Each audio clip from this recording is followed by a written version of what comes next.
Hello everyone, I'm here to accompany you today. The purpose of this video is to help you fall asleep soundly.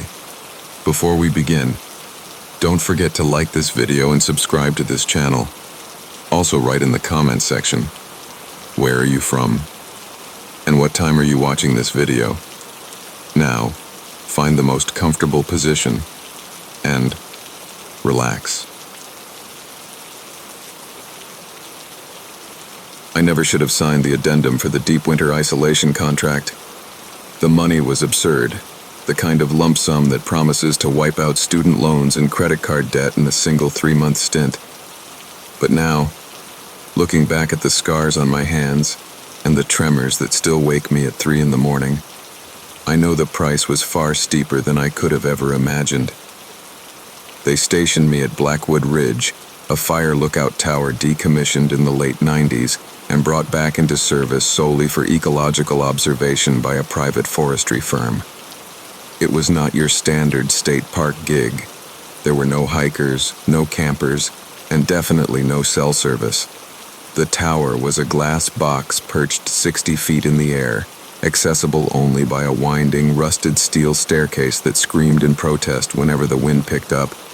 My job was simple: document the migration patterns of local fauna and report any unauthorized entry into the restricted zone. But the orientation manual had a section in the back, stapled on as an afterthought, with a single rule highlighted in red ink. Do not engage with anyone approaching the tower between the hours of midnight and 4 in the morning. Keep the trapdoor locked. The first 2 weeks were hypnotic. The isolation acts like a drug. At first it makes you anxious, but then it settles into your bones like a heavy sedative. The silence up there was absolute. It was not the quiet of a library. It was the quiet of a vacuum. I spent my nights staring out at the endless ocean of pine trees, their tops swaying in the moonlight like black waves in a dark sea. The glass walls of the cabin made me feel like I was floating in a void, detached from the earth, a solitary astronaut drifting through a green universe. It started on the 17th night. The weather had turned, and a heavy fog had rolled down from the peaks, swallowing the base of the tower. From my vantage point, the world ended 10 feet down the stairs. Below that was just a swirling gray abyss. I was brewing coffee, the bitter aroma filling the small space, when I felt a vibration travel up the steel legs of the tower. It was not the wind. The wind has a rhythm, a push and pull. This was different. This was rhythmic, deliberate, and heavy. Someone was climbing the stairs. I froze, the mug halfway to my mouth, the steam dampening my eyelashes. I checked my watch. It was 2:15 in the morning. The nearest town was 40 miles away down a logging road that was currently buried under 2 feet of snow. No ranger would come out here without radioing first. I set the mug down on the map table, the ceramic making a dull sound that seemed deafening in the silence. I walked to the center of the room, directly over the heavy iron trap door that served as the only entrance. I knelt, pressing my ear against the cold metal floor. The vibrations grew stronger. I could visualize the ascent, a hand grasping the railing, a boot finding purchase on the graded step, then the weight shifting, then the next step. It was slow, agonizingly slow. Whatever was climbing was not out of breath.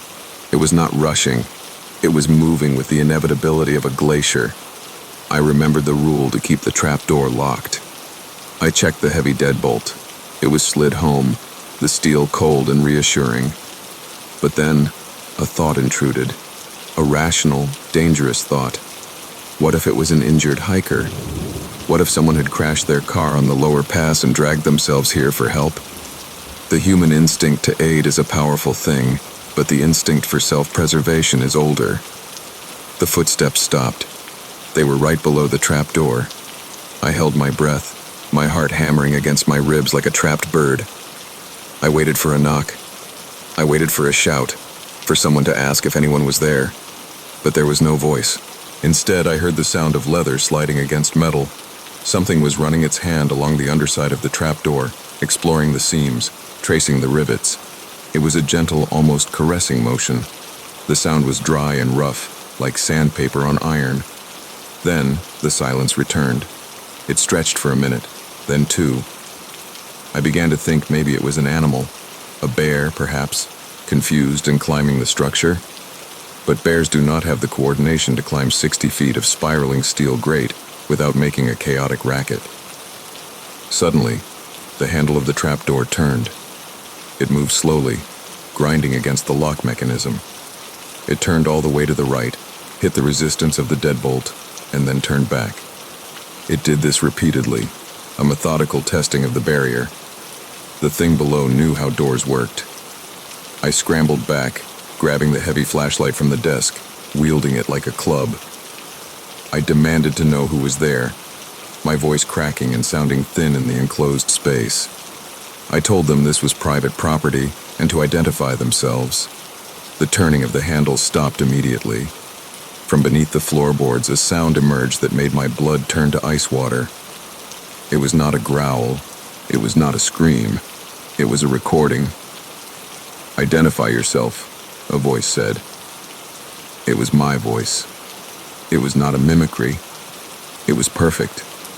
It was the exact tone, the exact pitch, even the slight crack in the middle of the sentence. It was my voice, spoken back to me from the darkness below. "I have a radio," I lied, backing up until my spine hit the cold glass of the window. "Rangers are on the way." There was a pause. Then the voice spoke again. "Rangers are on the way." Again, it was my voice. But this time the inflection was wrong. It was flat, devoid of the fear I had just projected. It sounded like someone reading a grocery list. Then came the scratching. It started soft, barely audible, and grew in intensity until it sounded like someone was taking a jagged rock and carving it into the steel plate of the door. It was frantic, desperate, violent scratching. The entire floor vibrated with the force of it. I watched the heavy iron hinges shudder. The creature below was not trying to get in anymore. It was trying to dig through. I squeezed my eyes shut, clutching the flashlight, praying for the sun. The scratching continued for hours. It became the soundtrack of my insanity. A scratch, followed by a pause, repeating endlessly. Sometimes it would stop and I would hear that voice, my voice, whispering things I had not said yet. It whispered for me to open the latch, saying it was cold out there.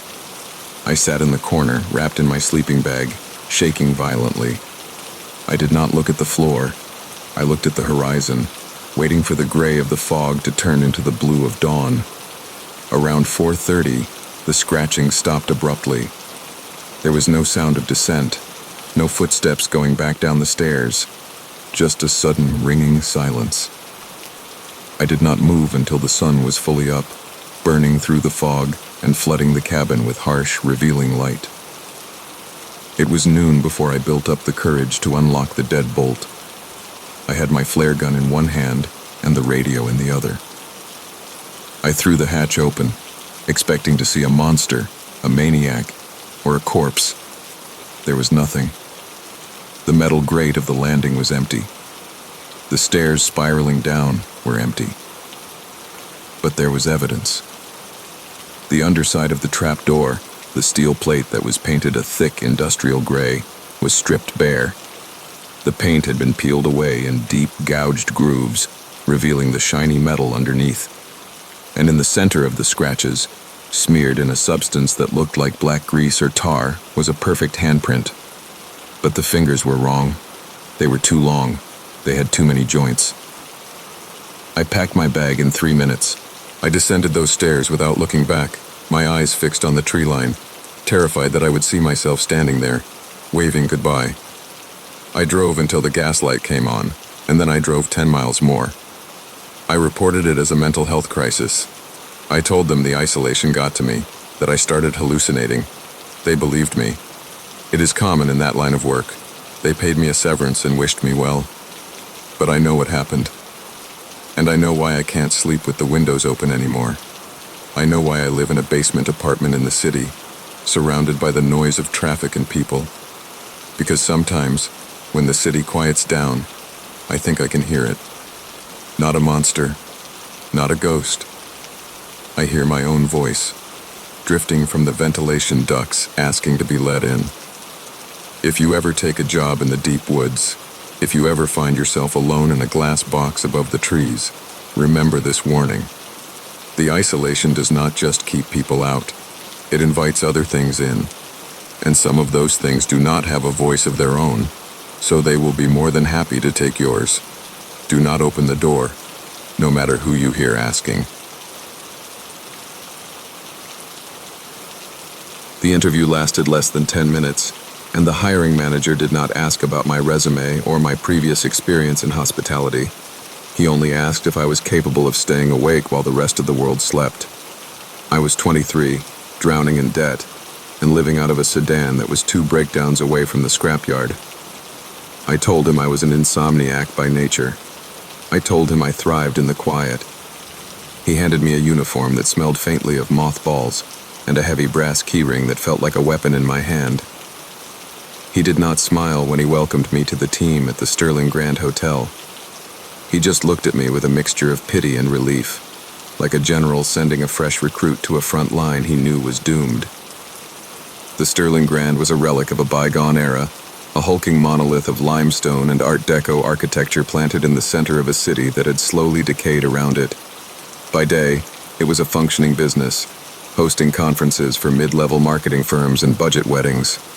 But by night, when the guests retreated to their rooms and the staff skeleton crew took over, the building transformed. It became a cavernous, breathing thing.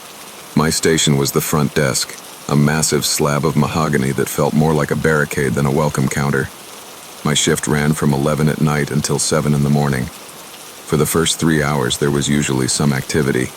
Late check-ins, requests for extra towels, or the occasional drunk stumbling in from the hotel bar.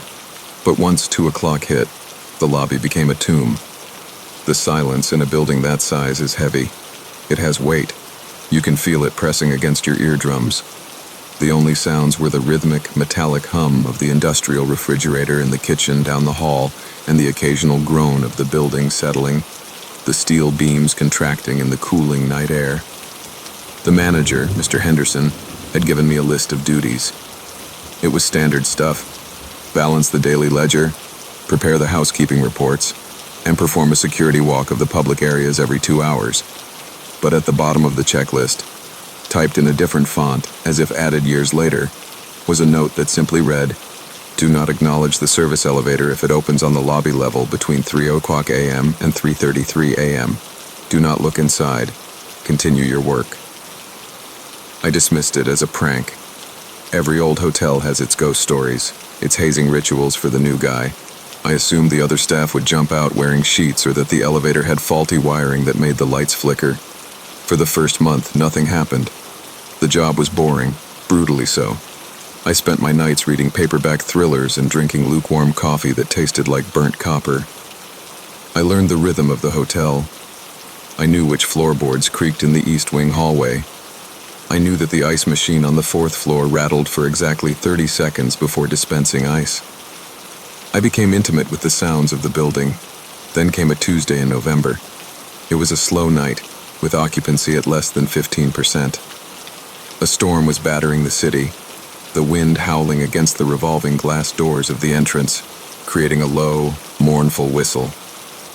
At exactly 3:15 in the morning, the bell above the service elevator chimed. The sound was sharp and sudden, cutting through the ambient noise of the storm. My head snapped up from my ledger.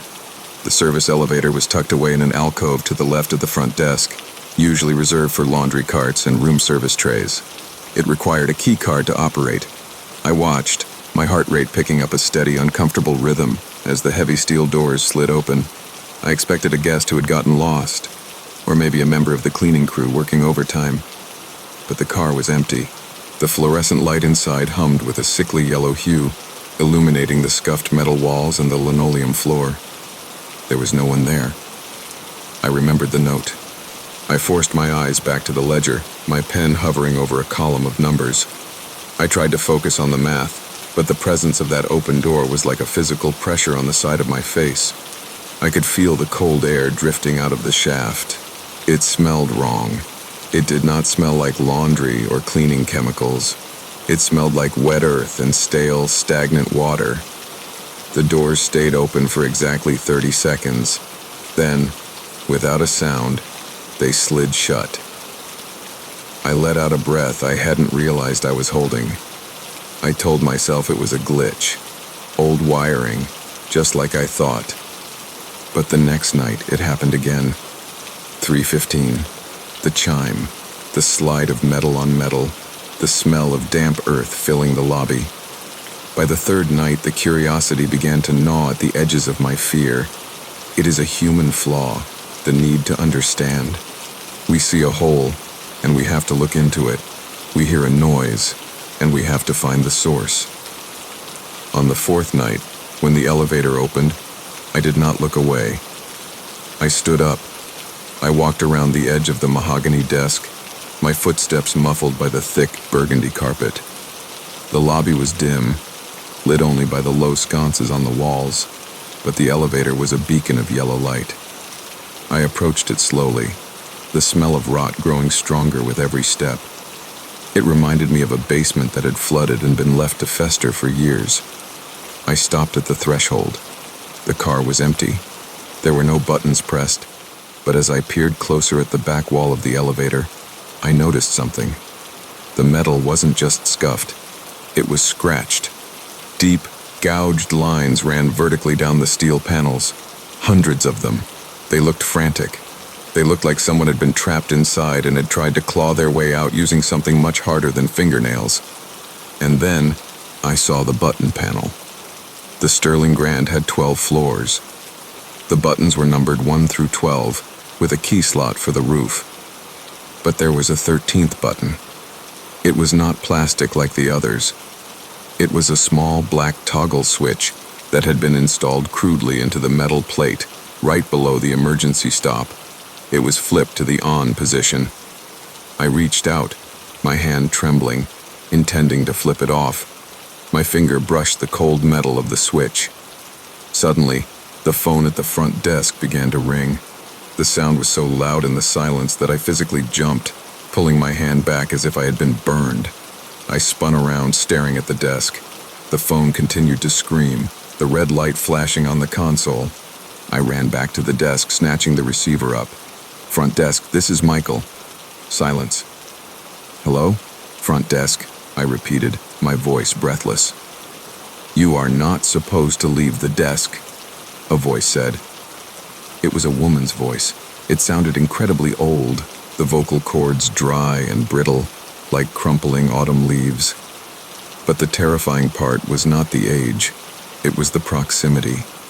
The voice did not sound like it was coming through the phone line. It sounded like she was standing directly behind me, whispering into my other ear.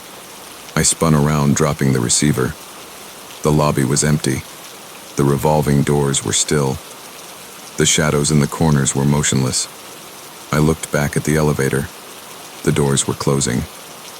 Just before they sealed, I saw something that made my knees buckle. In the corner of the elevator, in the spot I had just been staring at, a pair of bare gray feet were visible. Someone had been standing there the whole time. I had looked right at the empty car, but I hadn't seen them.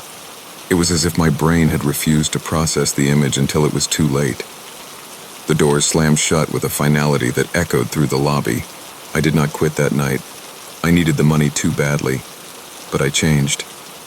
I stopped reading. I stopped turning my back on the elevator. I spent my shifts standing in the center of the lobby, clutching a heavy metal flashlight, watching the numbers above the elevator doors. A week later, I had to do my rounds. It was mandatory. If I did not scan the RFID tags at the checkpoints on each floor, the security system would flag me and Henderson would fire me. I took the stairs. I refused to step foot in any elevator in that building. I walked up the 12 flights, my legs burning, checking the doors, ensuring the fire exits were clear. The hotel was nearly empty, the long corridors stretching out into darkness, lined with identical doors that looked like silent sentinels. When I reached the 12th floor, the air felt different. It was colder up there. The carpet was older, a floral pattern that seemed to shift and writhe if you looked at it too long. I scanned the tag at the end of the hall and turned to head back to the stairwell. That is when I heard it, the sound of a door unlatching. It came from the room at the very end of the hall, room 1200, the presidential suite. It had been unoccupied for months, according to the system. I froze, my flashlight beam cutting a cone through the dusty air. I called out to see if it was housekeeping or security. The door to room 1200 slowly drifted open. It did not creak. It moved smoothly, invitingly. From inside the dark room, a light flickered. It was the blue glow of a television set turning on. I heard the low murmur of a news broadcast, the sound distorted and warbly. Against every survival instinct I possessed, I walked toward the room. It was my job. I had to ensure no vagrants had broken in. I reached the doorway and shined my light inside. The suite was expansive, filled with dust-covered furniture draped in white sheets. In the center of the living area, an old tube television sat on a stand, facing away from me. The blue light cast long, dancing shadows against the walls. Sitting in a high-backed armchair in front of the TV was a figure. I could only see the back of their head. They were bald, their skin pale and mottled with liver spots. They were wearing a faded hotel bathrobe. "Sir," I said, my voice trembling, "you are not supposed to be up here. This floor is closed." The figure did not move. The TV continued to murmur, but as I listened closer, I realized it wasn't a news broadcast. It was a loop of someone reciting numbers. The voice on the TV was mine. The figure in the chair slowly began to stand. The movement was wrong. It was jerky, unnatural, like a marionette being pulled by an inexperienced puppeteer. The joints cracked loudly, dry sounds that resembled pistol shots in the quiet room. "Sir, I need you to..." The figure turned around. There was no face. Where the eyes, nose, and mouth should have been, the skin was perfectly smooth. It was a blank slate of flesh. But as the creature faced me, the skin in the center of the face began to stretch and tear. A vertical slit opened up, revealing not teeth or a tongue, but a hollow, black darkness that seemed to go on forever. A sound emitted from that tear. It was the sound of the elevator chime. I did not scream. I couldn't. My throat seized up. I turned and ran. I sprinted down the hallway, my boots striking heavily against the carpet. I hit the stairwell door with my shoulder, bursting through it, and practically fell down the first flight of stairs. I heard the door to the suite slam shut behind me. Then I heard footsteps. They were not footsteps on carpet. They were the heavy, metallic sounds of something hard hitting the floor. I ran down 12 flights of stairs without stopping. I did not feel the burn in my legs. I did not feel my lungs screaming for air. I only felt the terror pushing me forward. When I burst into the lobby, I did not stop at the desk. I grabbed my car keys and ran out the front door, leaving the hotel unlocked, leaving the ledger open, leaving the phone off the hook. I drove until the city was aglow in my rearview mirror. I drove until the sun came up and burned the fog away. I never went back for my last paycheck. I never returned the uniform.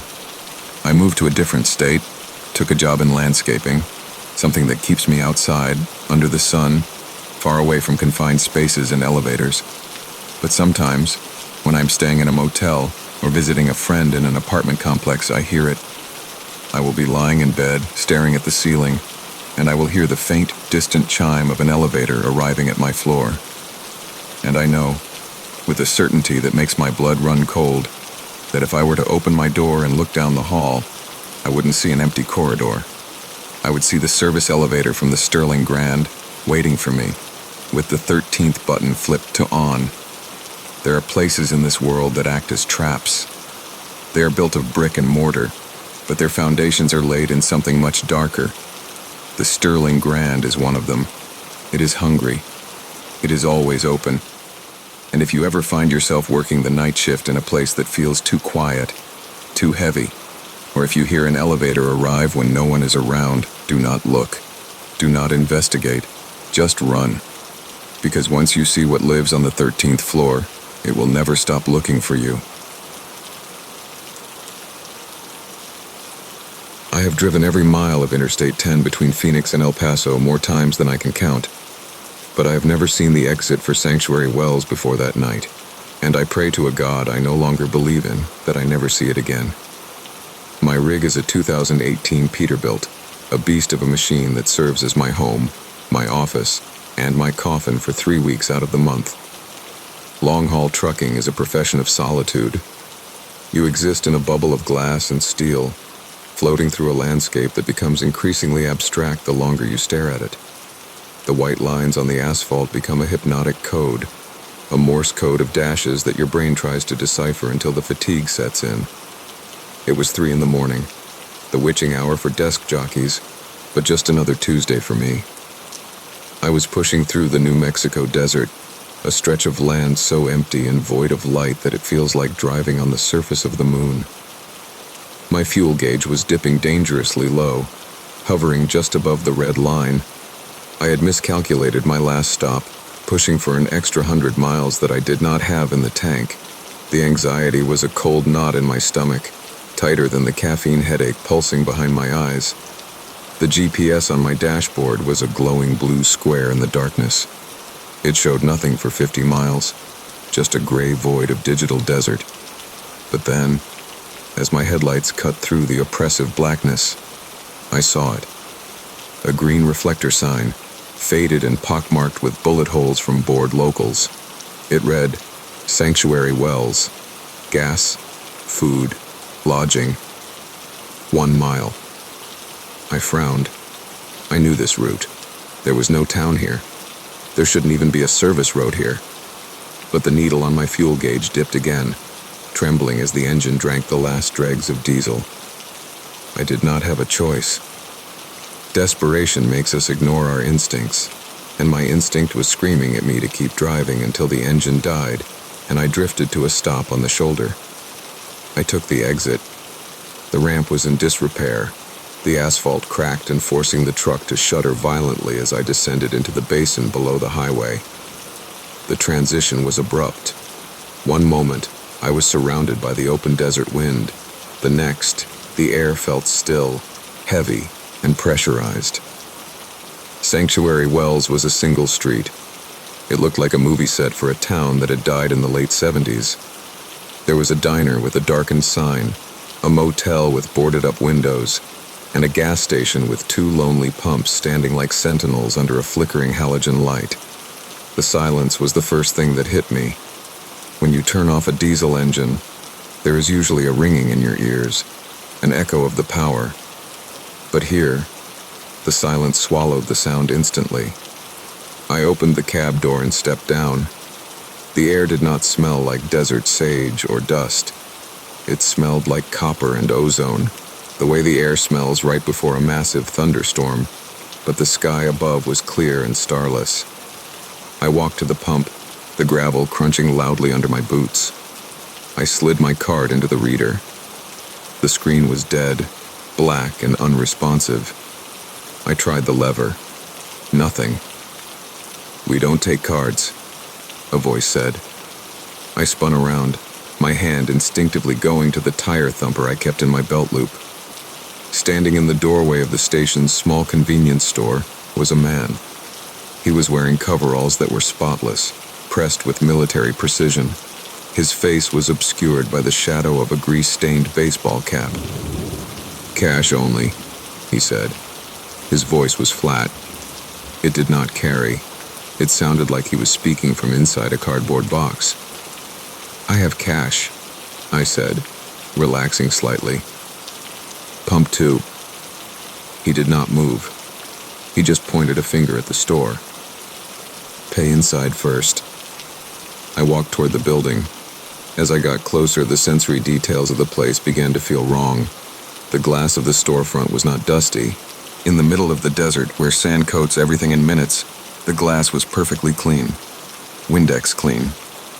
Inside, the shelves were fully stocked. Rows of chips, sodas, and candy bars, all facing forward, labels perfectly aligned. I stepped inside. The fluorescent lights buzzed with a sound that felt like it was vibrating inside my teeth. The man behind the counter, the same man who had been at the door a second ago, was already standing at the register. He hadn't walked past me. I hadn't heard a bell. I placed a $50 bill on the counter. "Just the diesel," I said, "and maybe a coffee if you have it." The man looked at the money, but he did not touch it. He looked up at me. His eyes were wrong. They were wide, unblinking, and the pupils were dilated so much that his eyes looked entirely black. "You shouldn't be here," he said. The tone was conversational, polite even. "I just need gas," I replied, feeling a cold sweat prickle on the back of my neck. "I'm running on fumes." "The gas won't work for you," he said. "It's not for your kind of engine." "It's diesel," I said, pointing out the window at the green handle. "My truck takes diesel." "It takes time," he corrected. "We trade in time here." I stared at him. The air in the shop was freezing. I could see my breath misting in front of me. "Look, keep the 50. Just turn the pump on." I turned to leave, needing to get back to the truck, needing to get my weapon. "Don't go back out there," the man whispered. The volume did not drop, but the intensity did. It sounded like a plea. I pushed through the door, the bell above it making a dull sound instead of a ring. I walked briskly to the pump. I lifted the nozzle. Nothing. Dry. Then I looked at my truck. My truck, my 2018 Peterbilt, was rusting. I watched, paralyzed, as the paint bubbled and flaked away in seconds, revealing brown, corroded metal underneath. The tires deflated, the rubber cracking and turning to gray dust. The glass of the windshield grew opaque, spider-webbed with age. It was as if 50 years of weathering were happening in the span of 10 seconds. I backed away, stumbling over the gravel. My heart was hammering against my ribs so hard I thought it would crack the bone. "I told you," the voice came from behind me. I spun around. The man was standing right there. But he had changed too. His skin was papery, tight against his skull. His coveralls were tattered rags. "We trade in time," he rasped. "And you just brought us a fresh supply." I ran. I did not run for the truck. It was a corpse of a vehicle now. I ran for the road. I ran toward the on-ramp, toward the highway, toward the sanity of the interstate. As I ran, the town came alive. But not with people. The doors of the motel rooms swung open in unison. The lights in the diner flickered on. And from every doorway, shadows stretched out. They were not attached to anything. They were just long, dark stains on the ground, extending rapidly toward me like spilling oil. I could hear them. It wasn't footsteps. It was the sound of 1,000 whispering voices, overlapping, unintelligible, a cacophony of dry murmurs. Stay, sleep, join, rest. My lungs burned. The air was thin, devoid of oxygen. The ramp seemed to stretch, elongating as I ran, the highway railing moving further away with every step. It was a nightmare geometry, a hallway that grows as you sprint. I fell. My boot caught on a fissure in the asphalt, and I slammed into the ground, scraping the skin off my palms. I scrambled to turn over, crab walking backward on my hands and feet. The shadows were close now. They were pooling around my boots, cold and viscous. I felt a lethargy washing over me. A terrible, heavy desire to just close my eyes. It would be so easy to stop, to just lie down on the cool pavement and let the desert take me. No. I bit my tongue. I bit it hard enough to taste copper, the sharp pain cutting through the hypnotic fog. I forced myself up. I screamed, a raw, primal sound of defiance that tore at my throat. I lunged for the reflector post at the edge of the ramp. I grabbed it, hauling myself up the embankment, my boots sliding in the loose dirt. I did not look back. I focused on the white line of the highway above me. I crested the hill and rolled onto the breakdown lane of Interstate 10. The silence of Sanctuary Wells vanished. I was hit by the roar of a passing semi-truck, the wind blast nearly knocking me back down the slope. The sound was beautiful. It was the sound of the living world. I lay there on the gravel shoulder, gasping, staring up at the stars. I looked down at my watch. It had stopped. The hands were frozen at 3 a.m. I looked back down the embankment. There was nothing there. No town, no gas station, no rusting Peterbilt. Just empty desert, sagebrush, and darkness stretching out to the horizon. My truck was gone. My wallet, my clothes, my life, all gone. I walked for 6 hours until a state trooper picked me up. He found me dehydrated, rambling, walking along the white line. I told him I had been carjacked. I told him a gang had run me off the road and stolen the rig. It was a lie, but a lie is easier to digest than the truth. They never found the truck. No tire tracks leaving the highway, no sign of a struggle.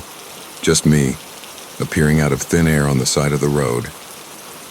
I do not drive trucks anymore. I work in a warehouse now, stacking boxes under bright, constant LED lights. I take the bus.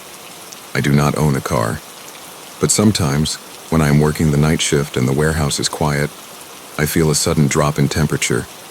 I smell ozone and old dust, and I get the overwhelming sensation that if I were to walk out the back exit, I would not find the parking lot.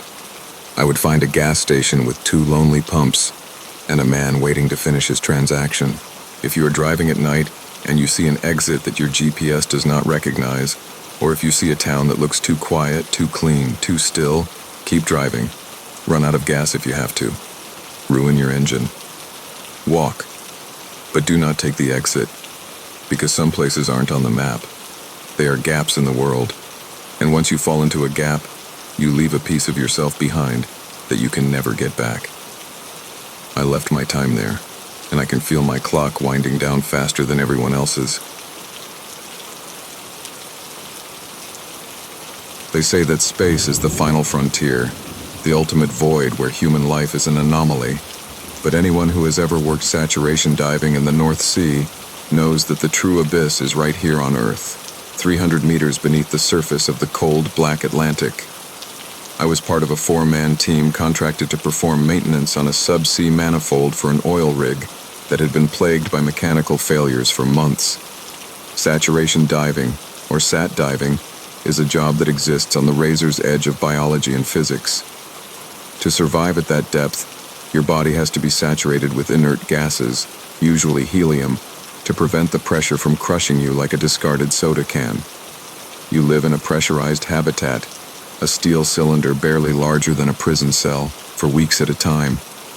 You breathe a mixture of helium and oxygen that makes your voice sound like a cartoon character, stripping away your dignity even as the environment tries to strip away your life. My team consisted of myself, a veteran named Miller, and 2 younger guys, Davis and Kowalski.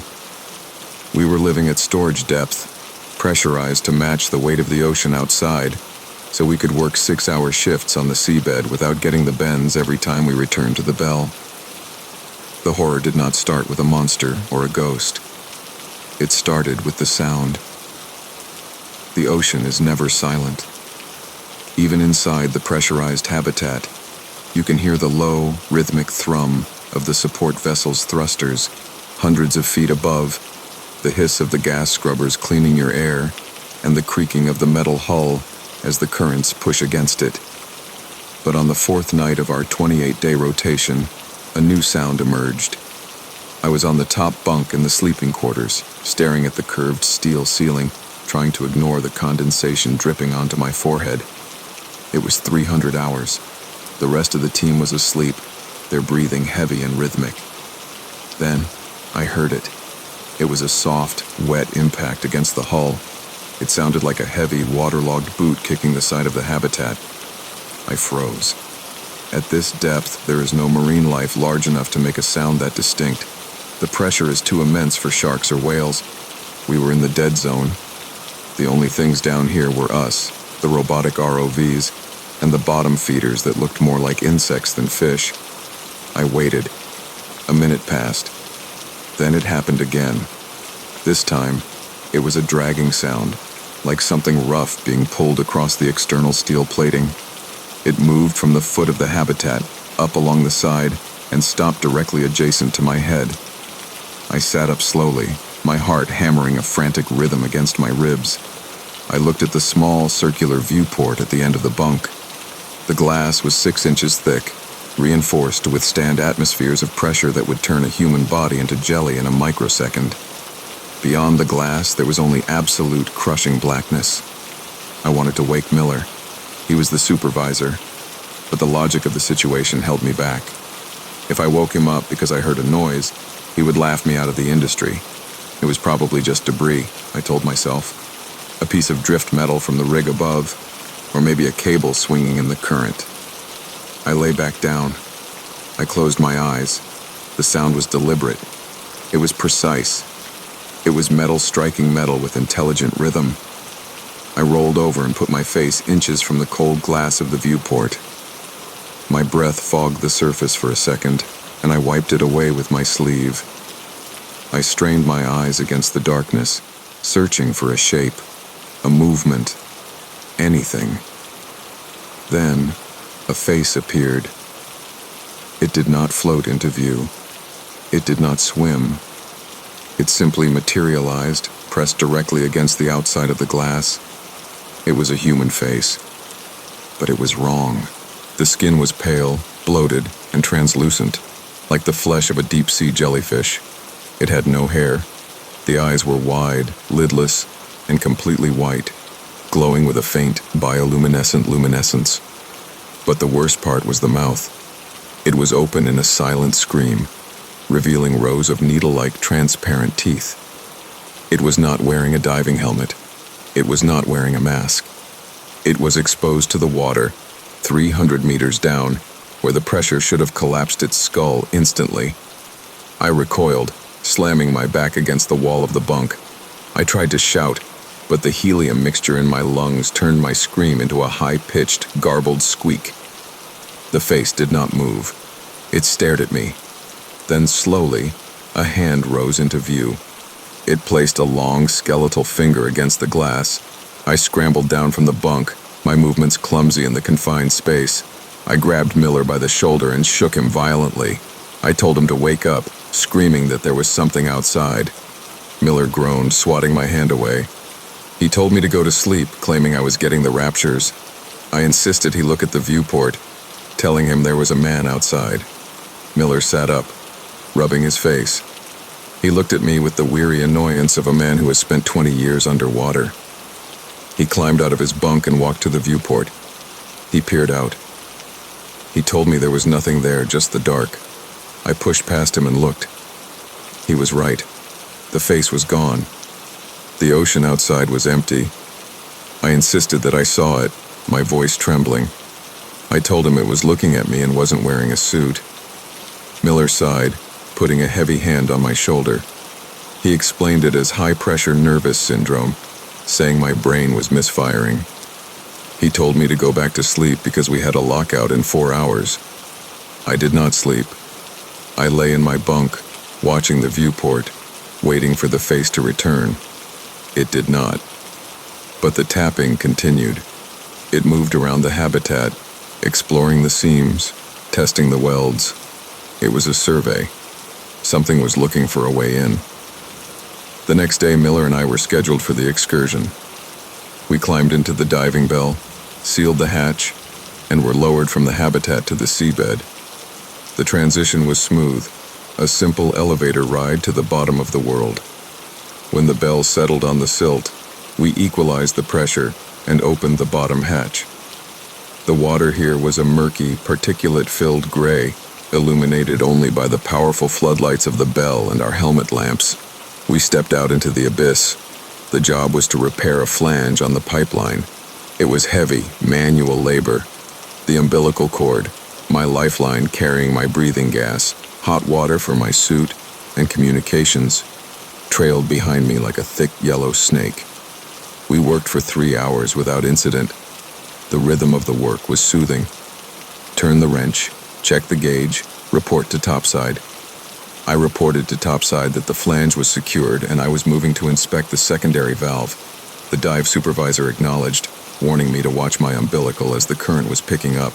I turned to move toward the valve, dragging the heavy hose with me. My visibility was limited to the cone of light from my helmet. Beyond 20 feet, the world simply ceased to exist. As I walked, I felt a tug on my umbilical. It was not the steady pull of the current. It was a sharp, distinct yank.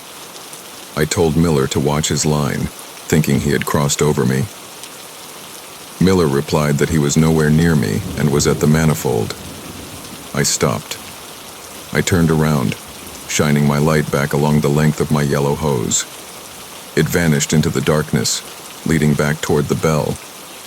Then, the tug happened again, stronger this time. It pulled me backward, lifting my boots off the silt for a fraction of a second.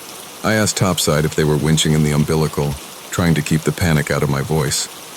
They replied in the negative, stating I had plenty of slack. I started to reel the hose in, hand over hand, pulling myself back toward the bell. I needed to see what was snagging me. As I pulled, the resistance grew. Something was holding the other end.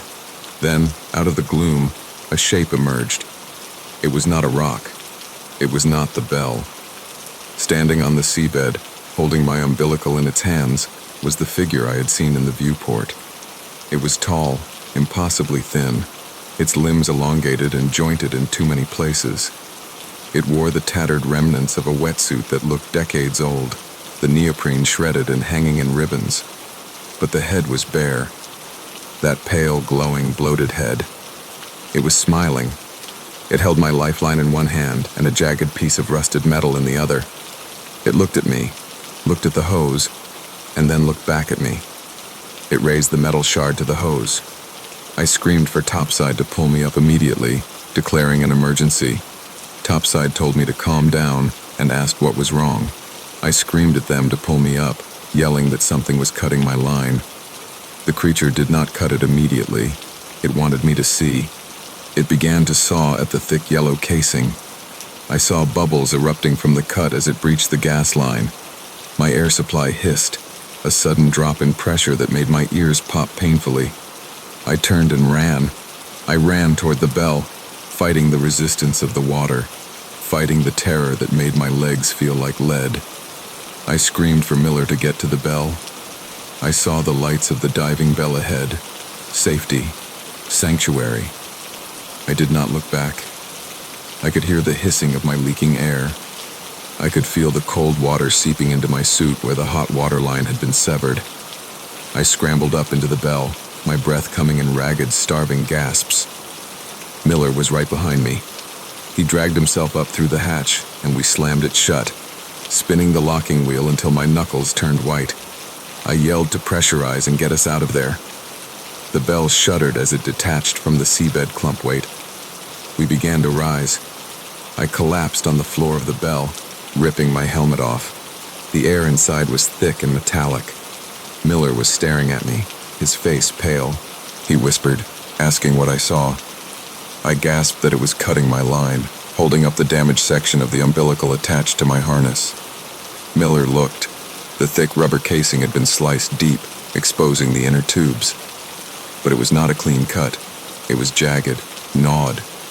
Miller said, his voice hollow, that we needed to decompress. We couldn't just go up. It takes 3 days to decompress from this depth, and that is the true horror of the deep.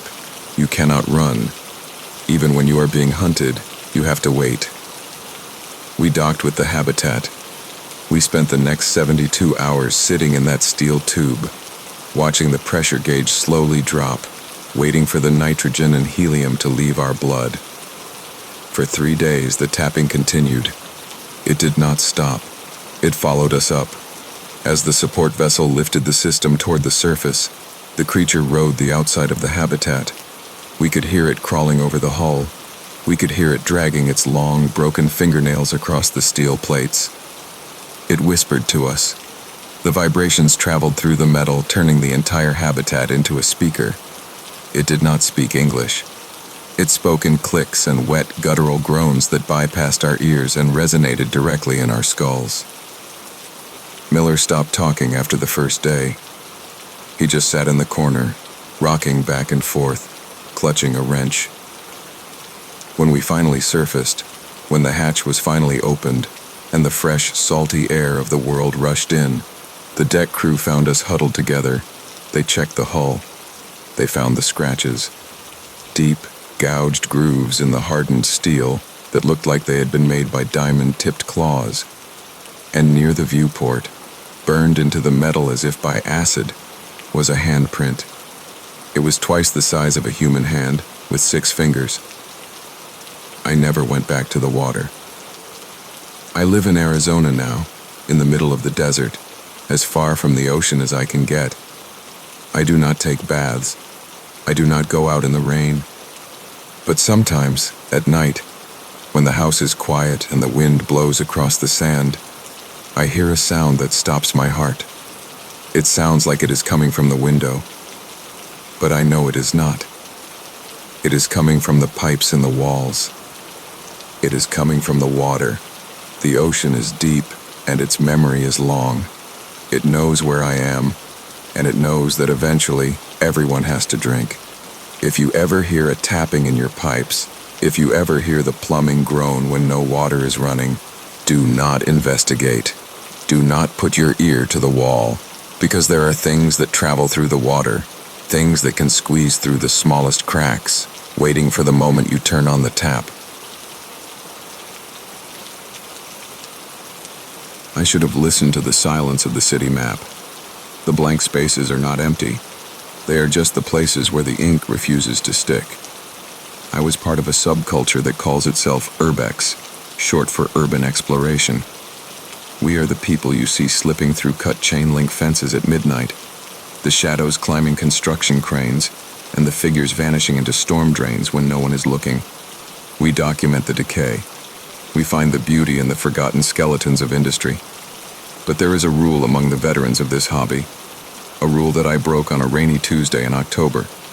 Never explore a red sector alone. The maps we use are not the ones you buy at a gas station. They are community-made, layered files shared on encrypted forums, detailing the subterranean arteries of the city.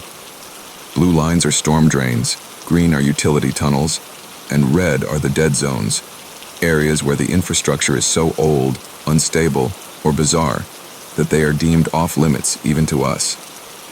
I had found an entrance to a red sector known as the Throat. It was a massive outflow pipe located in a ravine at the edge of the industrial district, overgrown with kudzu and hidden behind a rusted grate that someone had pried open years ago. The rumor was that the Throat connected to a Prohibition-era smuggling route, a series of catacombs that ran beneath the foundations of the city's oldest skyscrapers. I parked my car 3 blocks away to avoid suspicion. I geared up with chest-high rubber waders, a respirator mask to filter out mold and asbestos, a 4-gas monitor clipped to my shoulder to warn me of carbon monoxide or methane pockets, and my primary light, a high-lumen torch that could turn night into day. The entry was difficult. The mud was slick, and the smell of the ravine was a mix of rotting vegetation and engine oil. I slid through the gap in the grate, the rusted metal catching on my jacket, and dropped 4 feet into the tunnel floor. The transition was instant. The noise of the city, the distant hum of traffic, and the wind in the trees vanished. It was replaced by the acoustic deadness of concrete.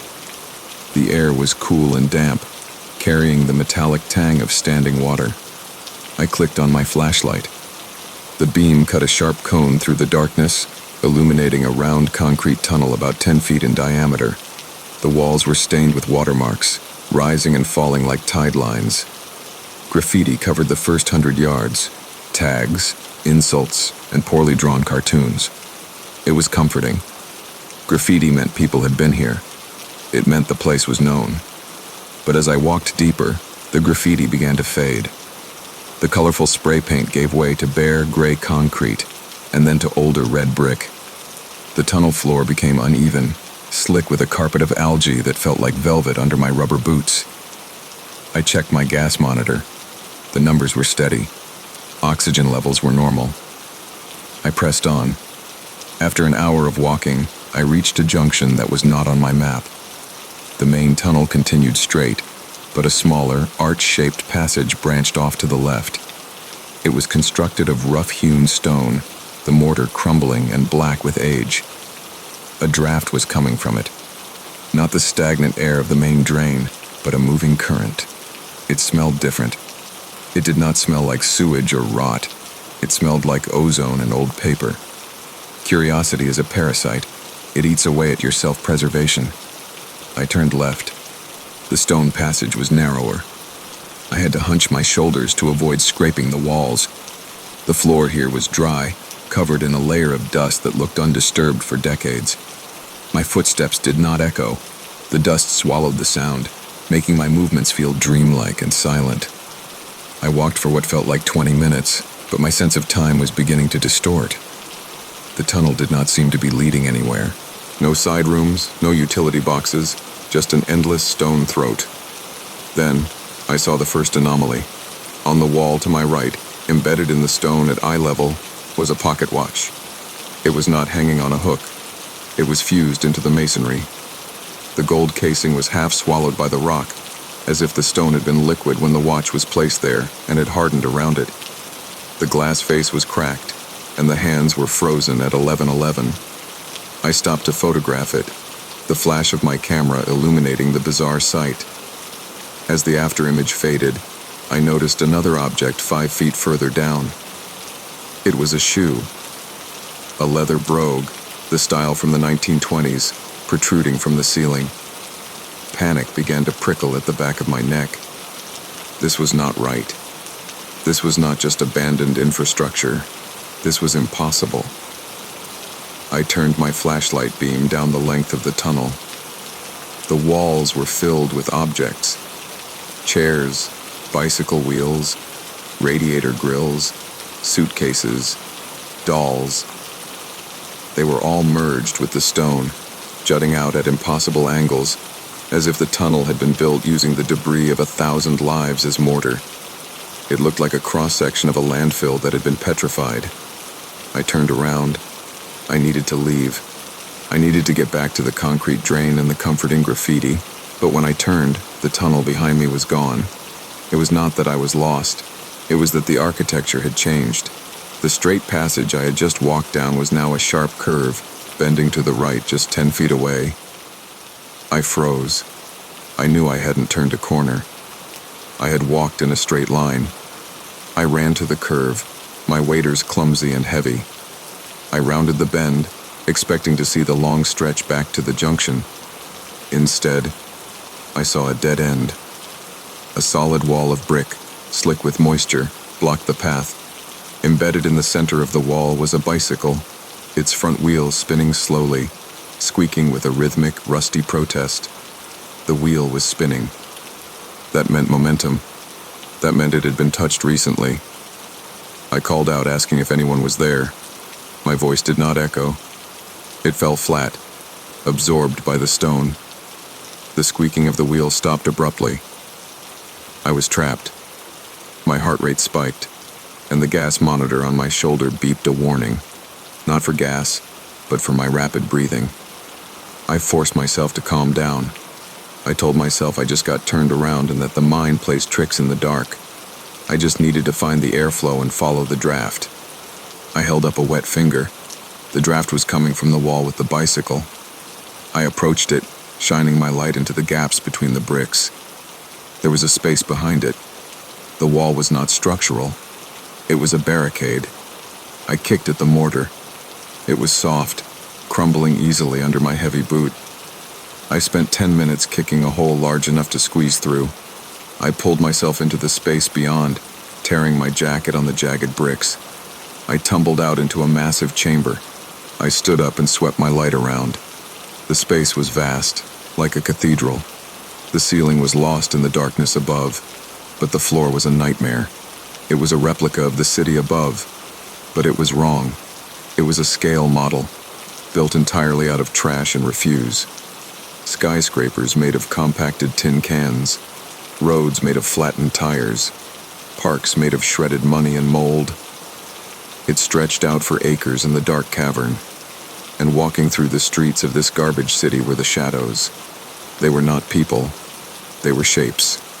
Rough, bipedal forms made of the same darkness that filled the corners of the room. They moved with a jerky, stop-motion quality. They were mimicking the routines of the living. One shadow appeared to be walking a dog, which was just a smaller, formless blob on a leash made of wire. Another appeared to be waiting for a bus at a stop sign made of a license plate. I turned off my light. Instinct took over. If I could see them, they could see me. I crouched in the darkness, the only light coming from the faint phosphorescent glow of fungi growing on the trash piles. I watched the pantomime of the Shadow City. It was silent. No engines, no voices, just the shifting sound of refuse settling. Then, a siren went off. It was not a mechanical siren. It was a vocalization. One of the shadow figures in the center of the city opened a hole in its face and screamed. The sound was a perfect imitation of an air raid siren, but wet and organic. The entire city stopped. Every shadow froze. Then, in unison, hundreds of featureless heads turned toward where I was hiding. They knew. I did not wait. I turned back to the hole I had kicked in the wall, but the hole was shrinking. The bricks were growing. I could see the masonry expanding, the mortar bubbling like yeast, sealing the aperture.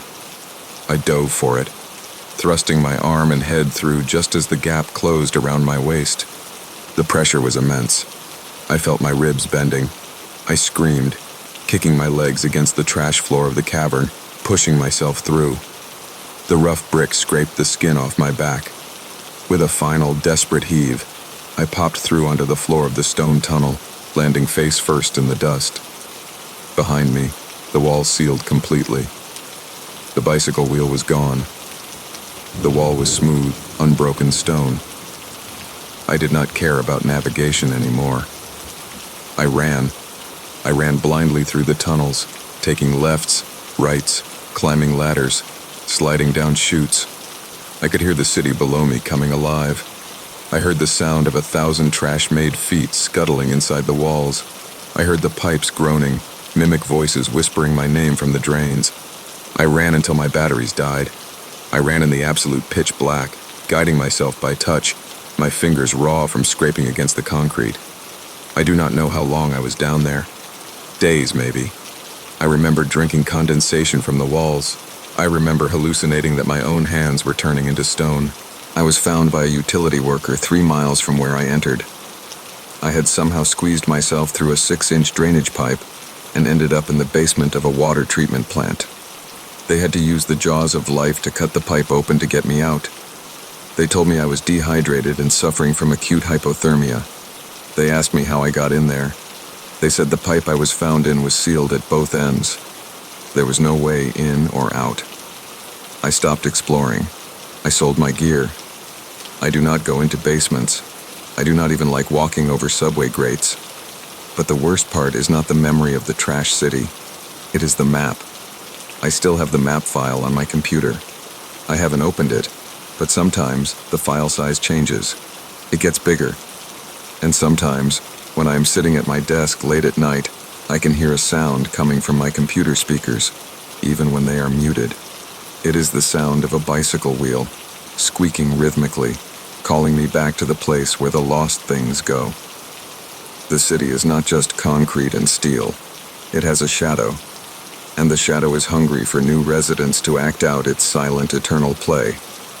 If you find a door that is not on the blueprints, if you see a tunnel that smells like ozone and old time, turn around. The geography down there does not follow our rules, and once you step into the map, you become part of the ink. I should have never bid on the lot of unlabeled reel-to-reel tapes from the estate of Dr. Eris Thorne. Some archives are left to rot in damp basements for a reason, and the silence they contain is often safer than the noise they hide. I work as an audio archivist and restoration specialist. My clients are usually museums, universities, or wealthy eccentrics who want to digitize their grandfather's decaying sermons or lost garage band recordings. I live and work in a converted barn in upstate New York, miles away from the interference of city radio signals and the hum of the power grid. It is a sanctuary of silence, treated with acoustic foam and bass traps, designed to be the quietest place on Earth, so I can hear the ghosts trapped in the magnetic tape. The box arrived on a Tuesday, smelling of mildew and old cellar dust. It contained 12 reels of quarter-inch tape, standard Scotch 1/11 stock from the late 60s. 11 of them were mundane, field recordings of bird calls, lectures on wave physics, and static-filled tests of microphone placements. But the 12th reel was different. It was housed in a black metal canister with no label, only a strip of masking tape on the spine that read, "Subject, the infrasonic doorway. Do not play at standard speed." I should have left it alone. The warning was theatrical, the kind of thing you see in bad movies, but curiosity is a professional hazard in my line of work. I threaded the tape onto my Studer A807, the heavy aluminum reels locking into place with a satisfying mechanical sound.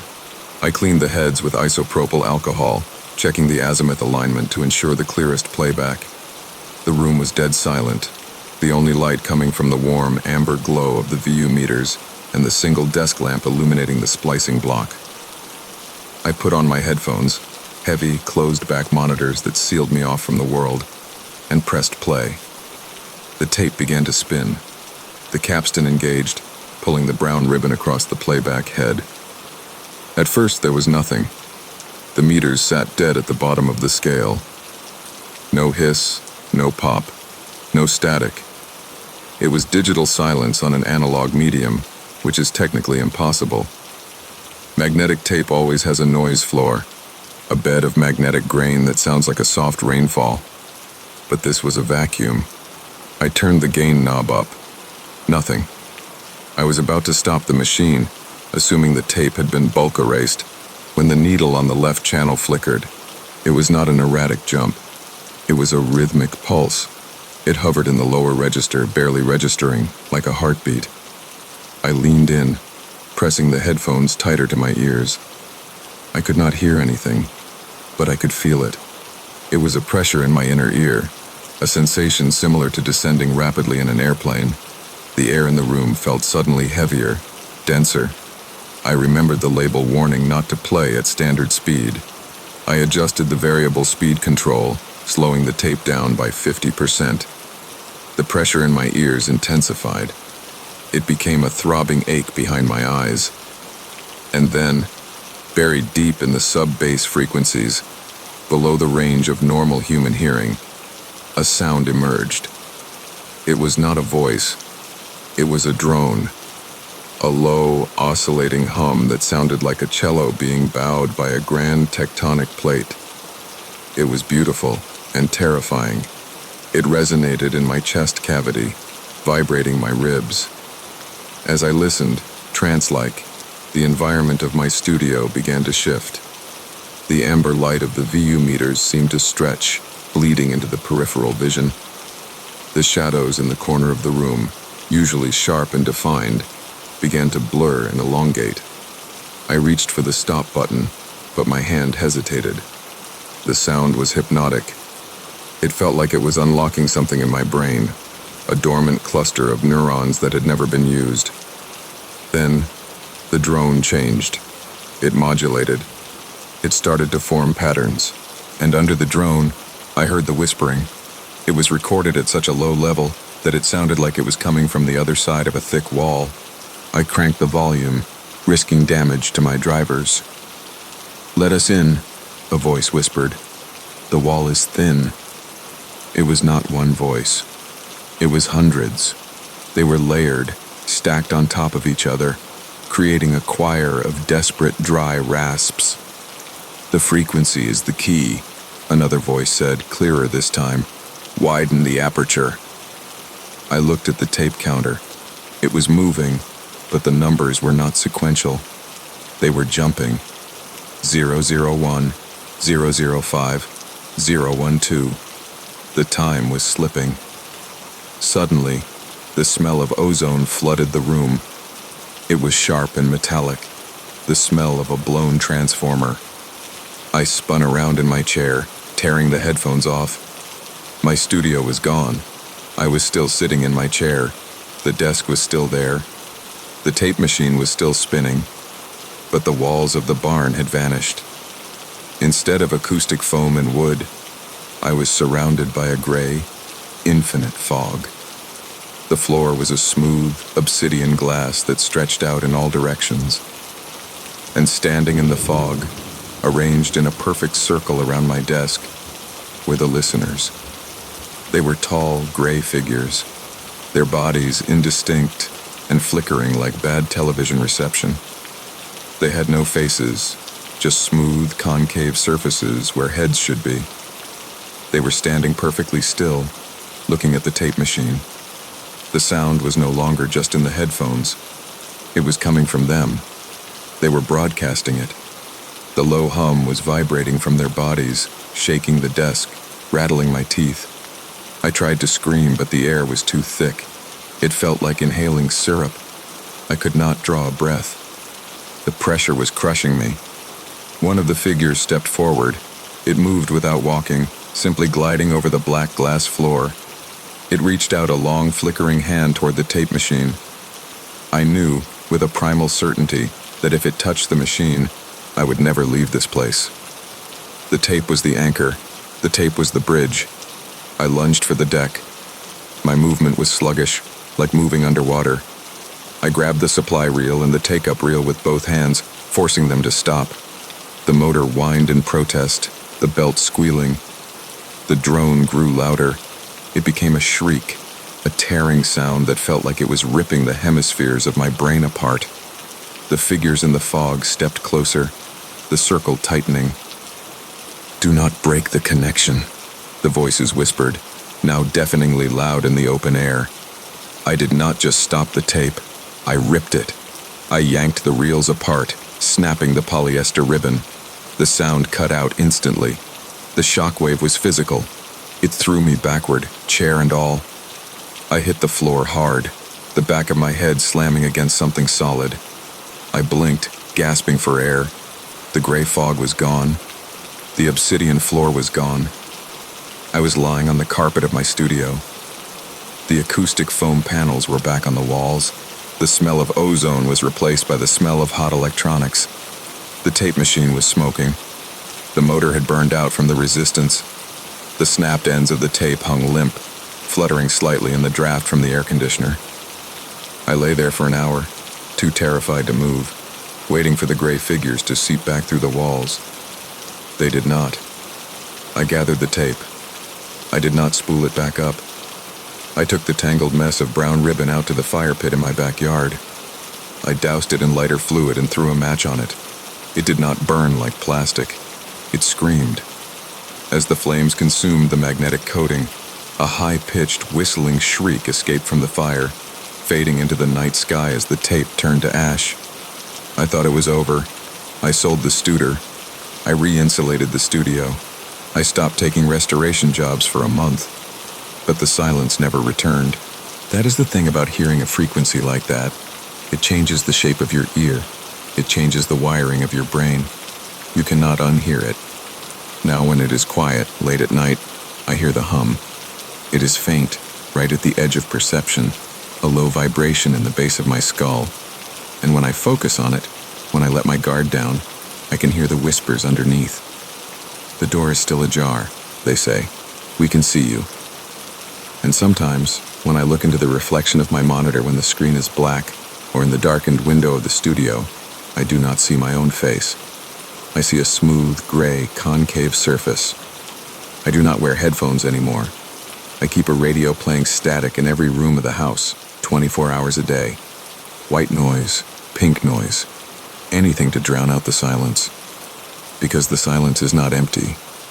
It is a carrier wave, and it is waiting for me to tune back in. If you ever find an old tape, or a vinyl record with no label, or a digital file that claims to be binaural beats for deep sleep, be careful. Do not listen to the silence between the tracks. Do not turn the volume up to hear the quiet parts. There are frequencies that the human mind was not meant to process. They act as a beacon, and once you light that beacon, the things in the dark will start navigating toward you. I knew the geometry of the second-floor hallway was impossible before I even lifted the tape measure, but my brain refused to accept that a 20-foot corridor could exist inside a structure that only measured 15 feet from the outside. I am, or I was, a restoration contractor specializing in historical properties in the Pacific Northwest. I bought the Galloway house on a foreclosure auction, sight unseen. It was a sprawling Queen Anne Victorian built in 1904, perched on a cliff overlooking the gray, churning waters of the Puget Sound. It was the kind of project that defines a career. Original molding, stained glass that had somehow survived a century of storms, and a price tag that was suspiciously low. The listing agent had mumbled something about structural settling and unpermitted additions, but I did not care. I saw the potential. I saw the profit. I moved in during late November. The isolation was immediate and heavy. The house sat at the end of a 3-mile gravel driveway, surrounded by a dense forest of Douglas firs that blocked out most of the weak winter sun. The only sound was the constant rhythmic crashing of the waves against the cliff face below, and the wind whistling through the ill-fitting sash windows. The renovation began normally. I spent the first week demolishing the kitchen, tearing out linoleum that smelled of cat urine and rot, revealing gorgeous, albeit water-damaged hardwood underneath. It was hard, honest work. The kind of work that leaves you exhausted and dreamless, which is exactly what I wanted. But the house had a presence. It was not a ghost. Ghosts are too human, too understandable. This was something woven into the architecture itself. It started with the cold spots, not the standard drafts you expect in an old house, but pockets of air that felt vacuum-sealed, absolutely devoid of heat, hovering in the middle of a room. I would be sanding a door frame, sweat dripping down my back, and suddenly I would step into a column of air that was freezing enough to frost my breath. Then, a second later, it would be gone. Then came the sounds. The house did not just settle. It groaned. It sounded like a wooden ship at sea, the timber complaining under immense pressure. But the pressure was not coming from the wind outside. It sounded like it was coming from the center of the house, pushing outward. The incident that broke my reality happened on a Tuesday. I was mapping out the HVAC ducts on the second floor. I had the original blueprints spread out on a sawhorse. According to the plans, the master bedroom shared a wall with the main bathroom. There was a chase for the plumbing, maybe 6 inches wide between them. I measured the interior of the bedroom. Then I measured the interior of the bathroom. Then I went into the hallway and measured the distance between the 2 door frames. The numbers did not add up. There was a 5-foot gap between the rooms. I checked the math 3 times. I remeasured. I paced it out. Inside the walls, between the bedroom and the bathroom, there was a space measuring 5 feet wide and 12 feet deep that had no door, no window, and no access point. It was not on the blueprints. The plans showed a flush wall. I stood in the hallway, staring at the blank expanse of floral wallpaper that covered the anomaly. A rational mind tries to find a rational explanation. A sealed-off closet? A servant's staircase that had been boarded up? I grabbed my sledgehammer. I did not do it delicately. I swung the heavy iron head with full force into the plaster and lath. The impact was dull, lacking the hollow echo I expected. It felt like hitting a bag of wet sand. I swung again. The plaster cracked, spiderwebbing outward. I pulled the debris away, revealing the dark horizontal slats of the lath. I broke through those, creating a hole large enough to shine my flashlight through. The beam of light cut into the darkness. It was not a closet. It was not a staircase. It was a hallway. A hallway that ran perpendicular to the one I was standing in. It stretched out into the dark, far longer than the width of the house should allow. I shone the light down the length of it. The floor was covered in a thick, gray dust that looked like ash. The walls were lined with doors, dozens of them, spaced a few feet apart. The air that drifted out of the hole was stale and warm. It smelled of copper and old, dry musk. I should have boarded it up. I should have packed my tools, got in my truck, and driven until I hit the Atlantic Ocean. But I did not. I widened the hole. I squeezed through the gap in the studs and stepped into the hidden corridor. The silence in there was absolute. It was a heavy, suffocating silence that pressed against my eardrums. My flashlight beam revealed that the doors were not normal-sized. They were small, maybe 4 feet high, and made of a dark, polished wood that I could not identify. They had no handles, only keyholes. I walked down the hallway. My boots made no sound on the ash-covered floor. I counted the doors. 1, 2, 3. I walked for 5 minutes. I stopped. I turned around. The hole I had entered through was a distant pinprick of light, hundreds of feet away. This was impossible. The entire house was only 60 feet wide. I had walked the length of a football field. Panic is a cold thing. It starts in the gut and spreads to the extremities, making your fingers numb. I turned back to the light and started to walk, faster this time. That is when the first door on my left opened. It swung open smoothly, silently, revealing a pitch-black interior. I froze, shining my light into the room. It was a nursery, but it was wrong. The crib in the center of the room was made of wrought iron, twisted into sharp, jagged shapes that looked more like a cage than a bed. The mobile hanging above it was made of small, bleached bones, bird skulls, finger bones, vertebrae. They spun slowly in the stagnant air. And in the corner of the room, sitting in a rocking chair that was facing the wall, was a figure. It was made of the same gray dust that covered the floor. A sculpture of ash. It held the shape of a woman, but the edges were crumbling, constantly shifting.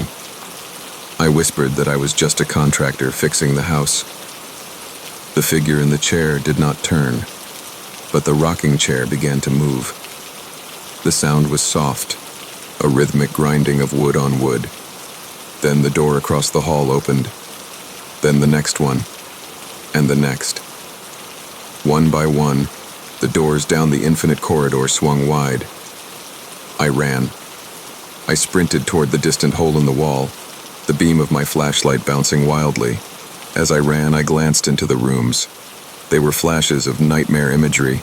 A dining room where the table was set with rotting meat. A bathroom where the tub was filled with a thick, black liquid that bubbled. A library where the books were breathing, their leather covers expanding and contracting. The hallway began to stretch. The light at the end seemed to be moving away from me. The architecture was reacting to my fear. The walls pulsed. The floor felt soft, spongy, like walking on flesh. I heard footsteps behind me, not the heavy bootsteps of a man, but the rapid, scuttling sound of something with too many limbs moving very fast. I did not look back. I lunged for the opening. The gap in the studs seemed smaller than before. The house was trying to heal the wound. The lath was knitting itself back together. The plaster was growing like a scab over the hole. I threw myself at the aperture, diving headfirst. My shoulders caught on the regenerating wood. It felt hot, biological. The splinters grabbed at my jacket like claws. I kicked my legs, feeling the air of the hidden hallway sucking at me, a vacuum trying to pull me back in. I heard the scuttling sound right behind my heels. I felt a cold, wet breath against my ankle. With a scream that tore my throat, I heaved myself forward. I tumbled out onto the floor of the real hallway, landing hard on the hardwood. I scrambled backward, kicking at the wall. The hole was gone. There was no fresh plaster, no broken lath. The wallpaper was pristine, the floral pattern unbroken. It was as if I had never swung the hammer, but I was covered in gray ash. And on my ankle, where the breath had touched me, the skin was burned. A perfect handprint, seared into my flesh, with fingers that were impossibly long and thin. I did not pack. I left my tools. I left my truck keys on the counter. I ran out the front door and down the 3-mile driveway in the dark. I did not stop until I reached the main road and flagged down a passing logging truck. The driver asked me if I was okay. He said I looked like I had seen a ghost. I told him I wished it was a ghost. You can exorcise a ghost. You can leave a ghost behind, but you cannot leave geometry. I live in a city now, in a modern apartment building made of glass and steel.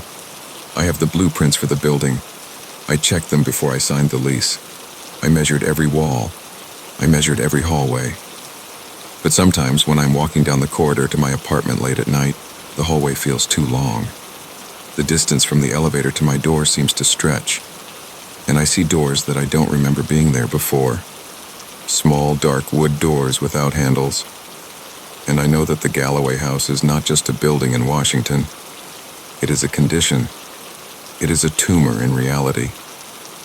And once you step into its veins, you never really leave. The extra space follows you. It expands in the corners of your vision. So if you're ever renovating an old house and you find a room that is not on the plans, or if you find a space between the walls that is bigger than it should be, do not enter it. Do not shine a light into it. Seal it up, build a wall over it, and move, because that room is not empty. It is waiting for a tenant. I should never have driven that single-track road through Glencoe after dusk. As a solo traveler from the States road tripping through Scotland, I'd spent the day hiking the rugged peaks, chasing waterfalls that plunged into mist-filled valleys, breathing air sharp with peat and heather. The landscape felt ancient, untamed. Granite mountains rising like the spines of sleeping giants, locks reflecting bruised skies.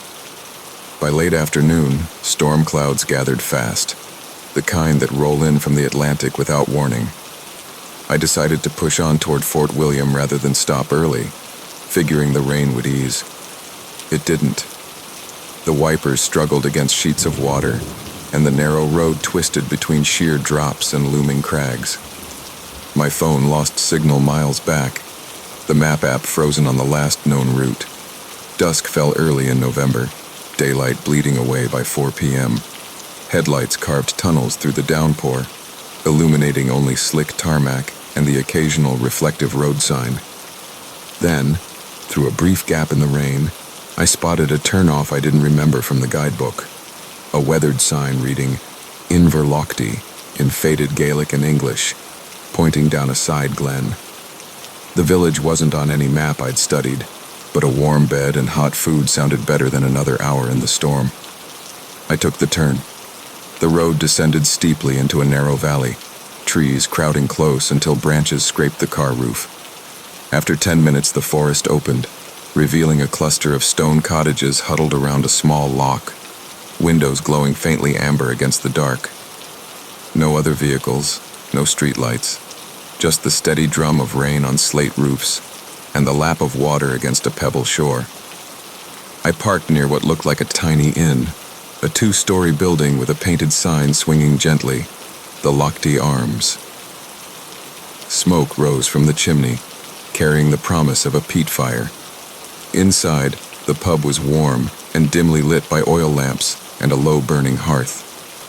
Wooden tables stood empty, chairs neatly pushed in.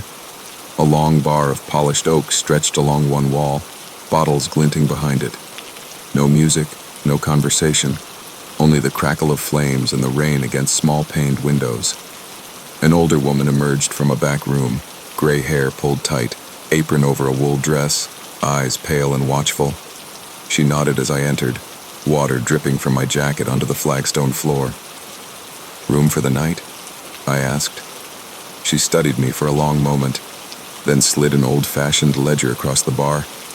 "One available. Upstairs, end of the hall. Supper's stew, if you want it." Her accent was soft, Highland, words measured. I signed the book, my name the only entry for the day, maybe the week. She handed me a heavy iron key and pointed to the stairs without another word. The room was small, but clean. A brass bed with thick quilts, a wash basin, a single window overlooking the loch. The air smelled of peat smoke and lavender sachets.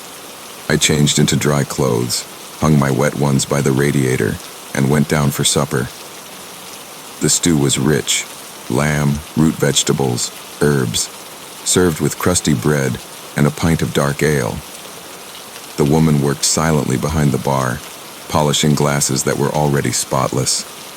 No other patrons appeared. When I asked about the village, she only said, "Folk keep early hours here," and returned to her task. By 9, I was back in the room, exhausted. Rain softened to a steady patter on the roof. I read for a while by lamplight, then turned it off and lay listening to the old building settle, timbers contracting in the cold, the occasional drip from gutters. Sleep came quickly, deep and dreamless at first. I woke sometime past midnight to absolute silence. No rain, no wind, no distant sheep on the hills, the kind of quiet that presses against your ears. Moonlight filtered through thin curtains, silvering the floorboards. I lay still, senses sharpening. Then I felt it, the faintest shift of weight on the mattress at the foot of the bed. A slow depression, as though someone sat down carefully. The quilts tugged slightly toward that spot. Cold radiated from it, seeping through the fabric. I didn't move. Couldn't. My breath came shallow, visible in the chill. The depression remained steady, patient. Minutes passed, or hours. Then another shift, closer now, along the side of the bed. The quilt lifted imperceptibly near my shoulder, as though a hand rested there, testing. The scent of damp wool and earth filled the room, mixed with something faintly floral, like heather crushed underfoot long ago. I forced my eyes to stay open, tracing moonlight across the ceiling beams. Shadows pooled deeper than they should, stretching into elongated shapes that resembled figures standing around the bed. Tall, still, heads bowed. No faces discernible, only suggestion of form. The cold intensified until my teeth chattered silently. The presence beside me grew heavier, a constant pressure along my left side, as though sharing the narrow mattress. Time lost meaning. I lay rigid until the first hint of gray dawn crept through the curtains. Only then did the weight lift, gradually, reluctantly. The shadows thinned, the cold eased, the scent faded. I waited another hour before daring to sit up. The room looked ordinary in morning light. Empty chairs, undisturbed floor, my wet clothes still hanging. Downstairs, the woman served breakfast. Porridge, bacon, strong tea, without meeting my eyes. When I asked if anyone else had come in during the night, she paused, spoon midway to the pot. "No one comes after dark," she said quietly. "Not anymore." I paid quickly, thanked her, and left. The drive out of the glen felt longer than the way in. When I reached the main road and regained signal, I searched for Inverlochty. Nothing. No village, no inn, no record of habitation in that valley for over a century. Historical sites mentioned a clearance, tenants evicted in the 1800s, homes abandoned to ruin. The lock was real, but the cottages were supposed to be roofless shells. I drove straight to Edinburgh and flew home the next day. Some nights I wake smelling damp wool and heather, feeling the mattress dip at the foot of the bed. The weight always waits until I'm fully awake before easing away. If you're driving alone through the highlands and spot a turnoff to a village not on your map, especially after dusk in winter, keep going. Some glens are empty for a reason. The folk there don't leave when the houses fall. They wait inside for company that stays. I should never have snowshoed across that unmarked lake in the middle of the Finnish winter night. As a solo traveler from the States chasing the aurora borealis deep in Lapland, I'd rented a small cabin outside Rovaniemi, far from the tourist lodges and guided tours. I wanted the real Arctic. Endless forests buried under meters of snow, air so cold it burned the lungs, skies vast enough to make you feel insignificant. The locals spoke of a hidden lake 20 kilometers into the wilderness, where the northern lights reflected perfectly, undisturbed by light pollution. Only go in deep cold, an old reindeer herder warned at the gear shop. When the ice is thick and the snow quiet, and never alone after midnight. I smiled, paid for my rental snowshoes, and set out anyway. The trek began at dusk, headlamp cutting a narrow path through pine and birch heavy with frost. The snow crunched softly under each step, a crisp, satisfying give that echoed in the stillness. Temperature hovered around -30 Celsius. Every breath crystallized instantly, falling like diamond dust. The forest smelled of clean ice and faint resin from frozen sap. By 10 p.m., the trees thinned, opening onto the lake, a perfect oval of white, maybe 2 kilometers across, ringed by low hills black against the stars. No footprints, no ski tracks, no sign anyone had been here in months. The ice gleamed like polished glass beneath fresh powder. The aurora began as I reached the center, faint green curtains at first, then swelling into rivers of emerald and violet dancing overhead. I stopped, turned off my headlamp, and let darkness swallow me. The lights reflected perfectly on the snow-covered ice, creating the illusion of standing inside a glowing sphere. No wind, no sound except my own pulse. Absolute isolation.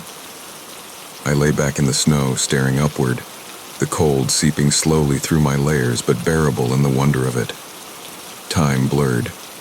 The display intensified, waves of color rippling in silence.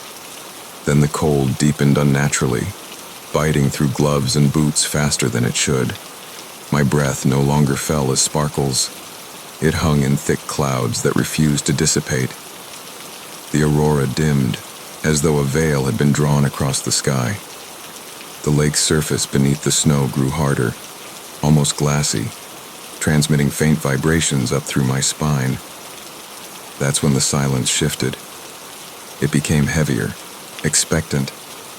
The snow no longer gave softly under my weight. It resisted, as though compacted by more than weather. I sat up slowly. The aurora had vanished entirely, leaving only starlight sharp as needles. In that pale glow, I saw them. Figures on the ice, far out near the opposite shore. Tall, motionless, spaced evenly like silent sentinels.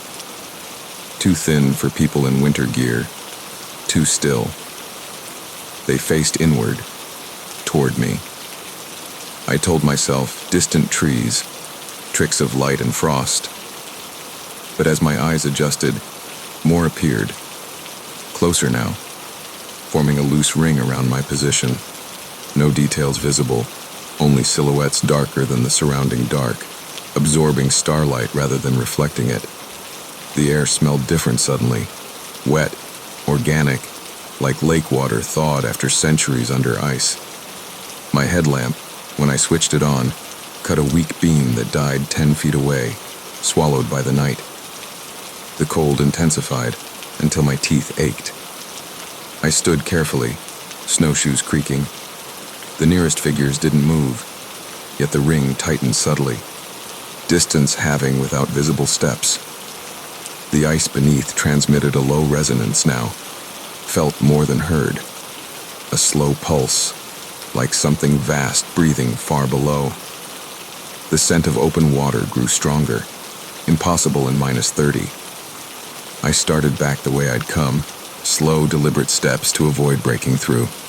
The figures mirrored my direction exactly, maintaining the circle, always the same distance ahead and to the sides. Behind me, the snow filled instantly. No trace of my passage, as though the lake erased evidence. The pulse from below quickened, matching my heartbeat. Frost began forming on my eyelashes, narrowing vision. Halfway across, the ice groaned, a deep, prolonged sound that vibrated through bone. Not the sharp crack of thinning, but something older, resigned. The figures halted. I stopped instinctively. In the silence that followed, the snow around me settled in perfect circles, concentric rings spreading outward as though displaced by rising pressure from beneath. The wet scent became overpowering, mixed now with decay of lake vegetation long frozen. The ring of figures began to close, slowly, inevitably, without footsteps. Their forms remained indistinct, but height increased, stretching upward until they loomed taller than trees. The cold reached a point where pain gave way to numbness, fingers and toes losing sensation. I forced myself forward again, faster now, breath rasping in my throat. The pulse from below matched my frantic pace, ice groaning in sympathy. Near the original shore, the figures stopped advancing, holding a perfect perimeter 20 meters out. I stumbled onto solid ground, snowshoes catching on buried roots, and plunged into the tree line without looking back. The forest felt warmer by comparison, -20, almost balmy. I didn't stop until the cabin lights appeared hours later, aurora long gone, sky ordinary and star-filled. Morning revealed my tracks ending abruptly at the lake's edge, then resuming on the return. No inbound prints visible despite unbroken snow. Locals I asked later only shook heads when I described the lake's location. Many lakes up there, they said, some better left unmarked. I flew south the next day. Some nights the cold returned suddenly, no matter the season, breath fogging indoors, fingers numbing. I smell open lake water and feel the slow pulse beneath the floor, patient, waiting for the next deep freeze. If you're alone in Lapland and find a perfect unmarked lake under the aurora, especially one with no tracks leading in, turn back before midnight. Some waters never fully freeze. What lives below remembers warmth, and it waits for company that won't leave when spring comes. I should never have waited for the last Elevador da Gloria run up to Barro Alto. As a solo traveler from the States exploring Portugal, I'd fallen hard for Lisbon's golden light, its 7 hills, the mournful echo of Fado drifting from open windows at night. The city felt alive in a way few places do. Trams rattling over cobblestones, laundry flapping between faded facades, the constant scent of grilled sardines and jasmine climbing wrought iron balconies. On my final evening, I'd spent hours wandering the narrow alleys of Alfama, then decided to ride the historic funicular back up the steep incline rather than climb the endless stairs. The schedule said the last tram left at 1 a.m. I arrived at the lower station just as midnight chimed from a distant church. The platform was deserted, no tourists snapping photos, no locals heading home, only the yellow tram waiting under a single street lamp, its windows glowing soft amber. The driver stood outside smoking, cap pulled low, face shadowed. He nodded as I boarded, paid my fare in coins, and took a wooden bench seat near the back. The interior smelled of aged varnish, polished brass, and faint ozone from the overhead wires. Old advertisements lined the walls, faded posters for long-gone brands, Art Nouveau lettering curling elegantly. The bell clanged once, sharp in the quiet, and we began the slow ascent. Lisbon spread below us as we climbed, rooftops terracotta under moonlight, the Tagus River a black ribbon reflecting city lights.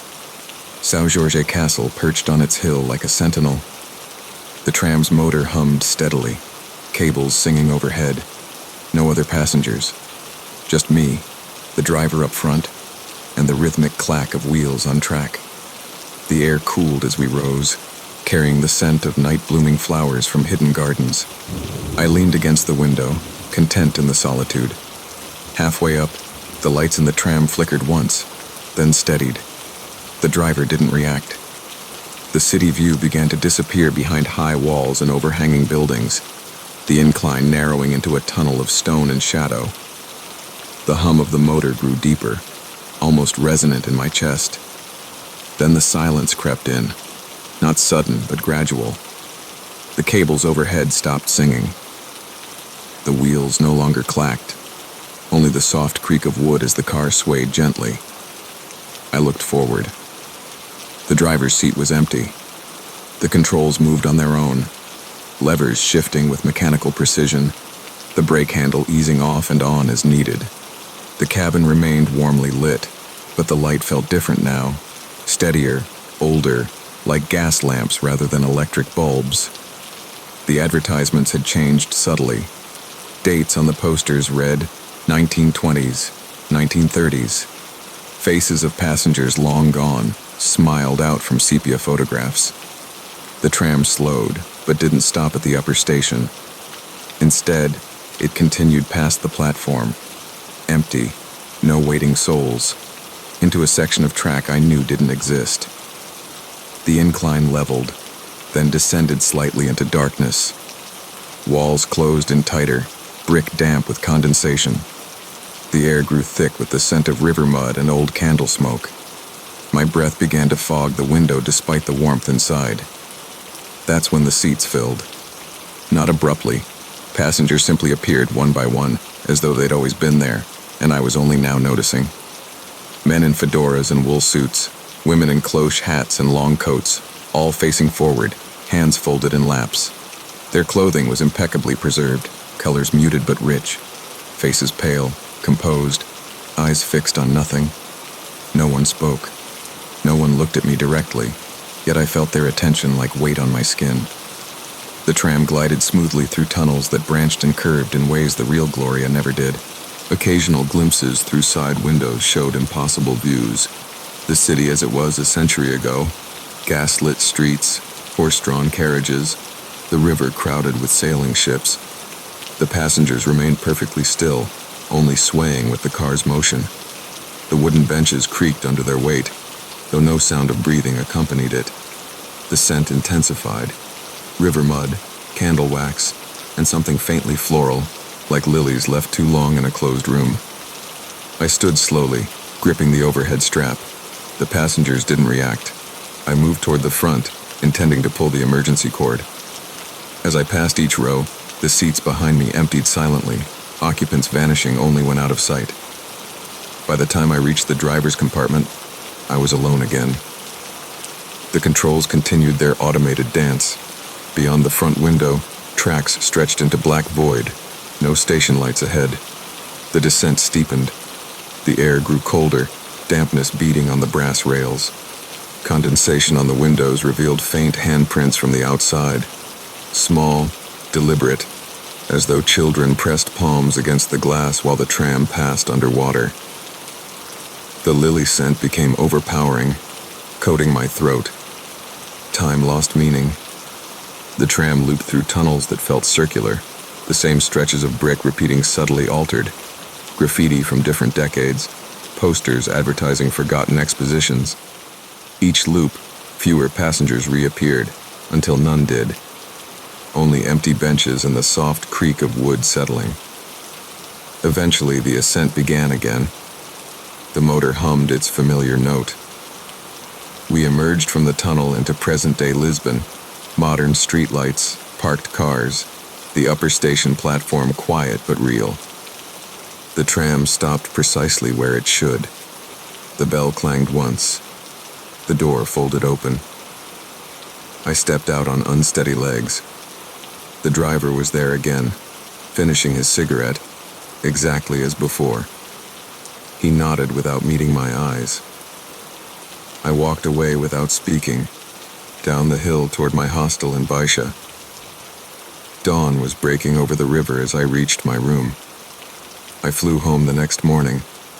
Some nights I smell lilies and river mud when I close my eyes. Hear the soft creak of wooden benches settling under invisible weight. The tram still runs, they say, long after the official schedule ends. If you're alone in Lisbon and waiting for the last Elevador da Gloria, especially after midnight, take the stairs instead. Some cars don't stop at the top anymore. They continue down routes no map shows, carrying passengers who never got off, and they have empty seats they'd like filled permanently. I should never have wandered into the favela during the off-season rehearsal in Rio. As a solo traveler from the States chasing the real heartbeat of Brazil, I'd timed my visit for the weeks just before Carnival, when the city hummed with preparation, but hadn't yet exploded into full chaos. I wanted to see the Sambodromo empty, the costumes being sewn in hidden ateliers, the schools practicing in their quadras without the crush of tourists. A street vendor in Lapa mentioned a small community in the hills above Copacabana that held secret rehearsals year-round. They dance even when no one watches, he said with a grin.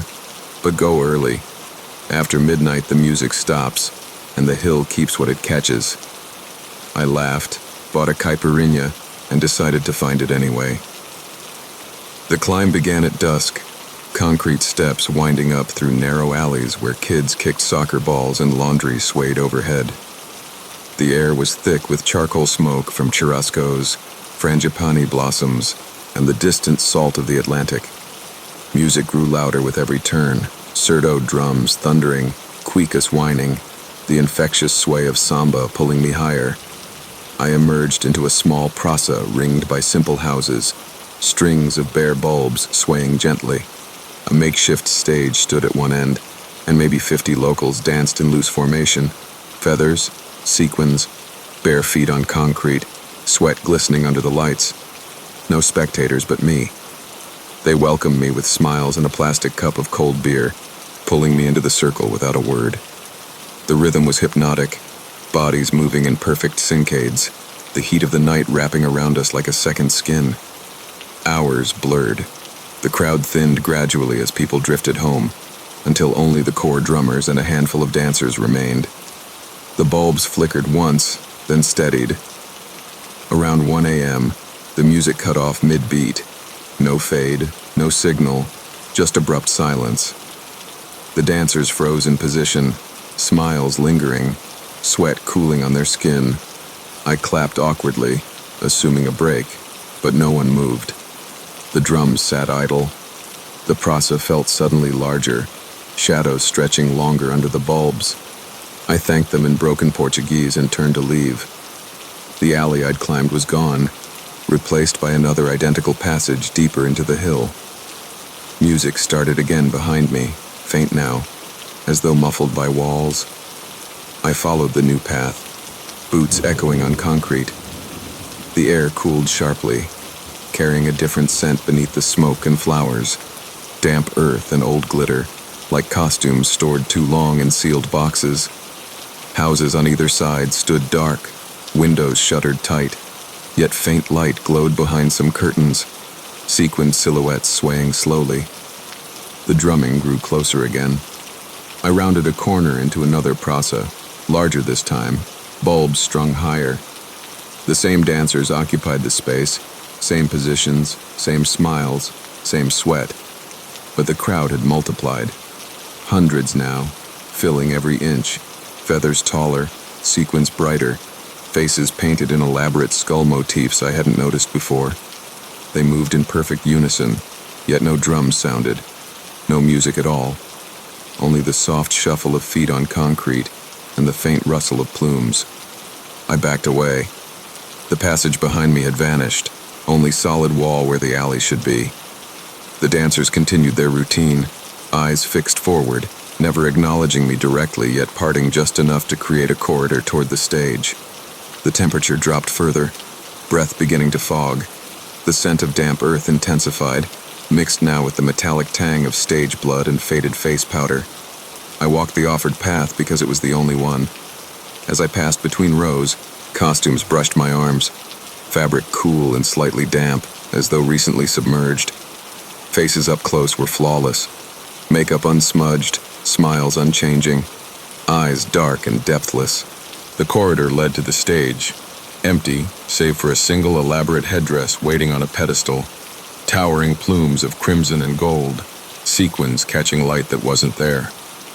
The dancers closed ranks behind me gently, the circle completing without hurry. The proselytes dimmed to a sullen amber. The silence pressed against my ears until tinnitus rang. Then the rhythm returned, not heard, but felt. A slow samba pulse in the concrete underfoot, matching my heartbeat exactly. Feet around me began to move again, drawing me into the formation.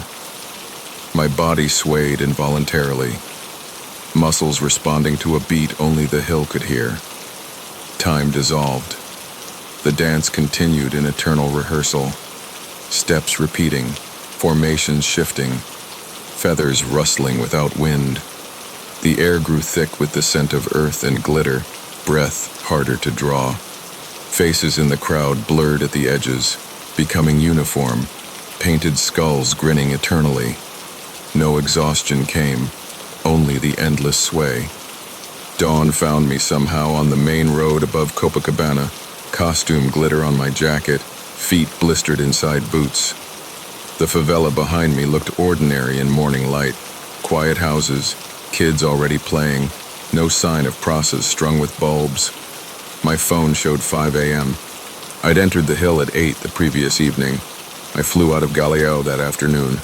Some nights the pulse returns, Slow, insistent samba in my chest when silence falls.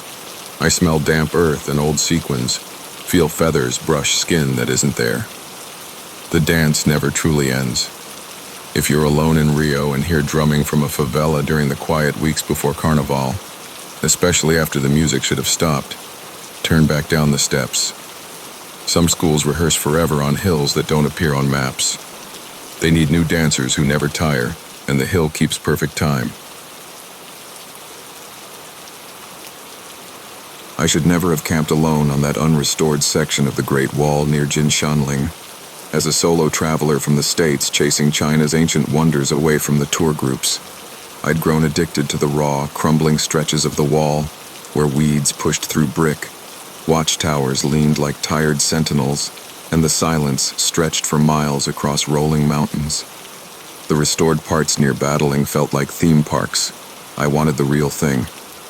A hiking forum mentioned a remote segment closed to the public, reachable by a rugged trail from a nearby village. Best at night, one post claimed. No light pollution.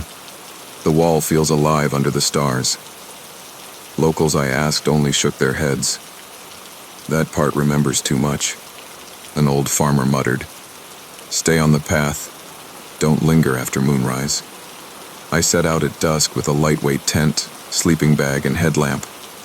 The trail climbed steeply through chestnut forests, fallen leaves muffling my steps, the air crisp with pine resin and distant wood smoke from valley homes.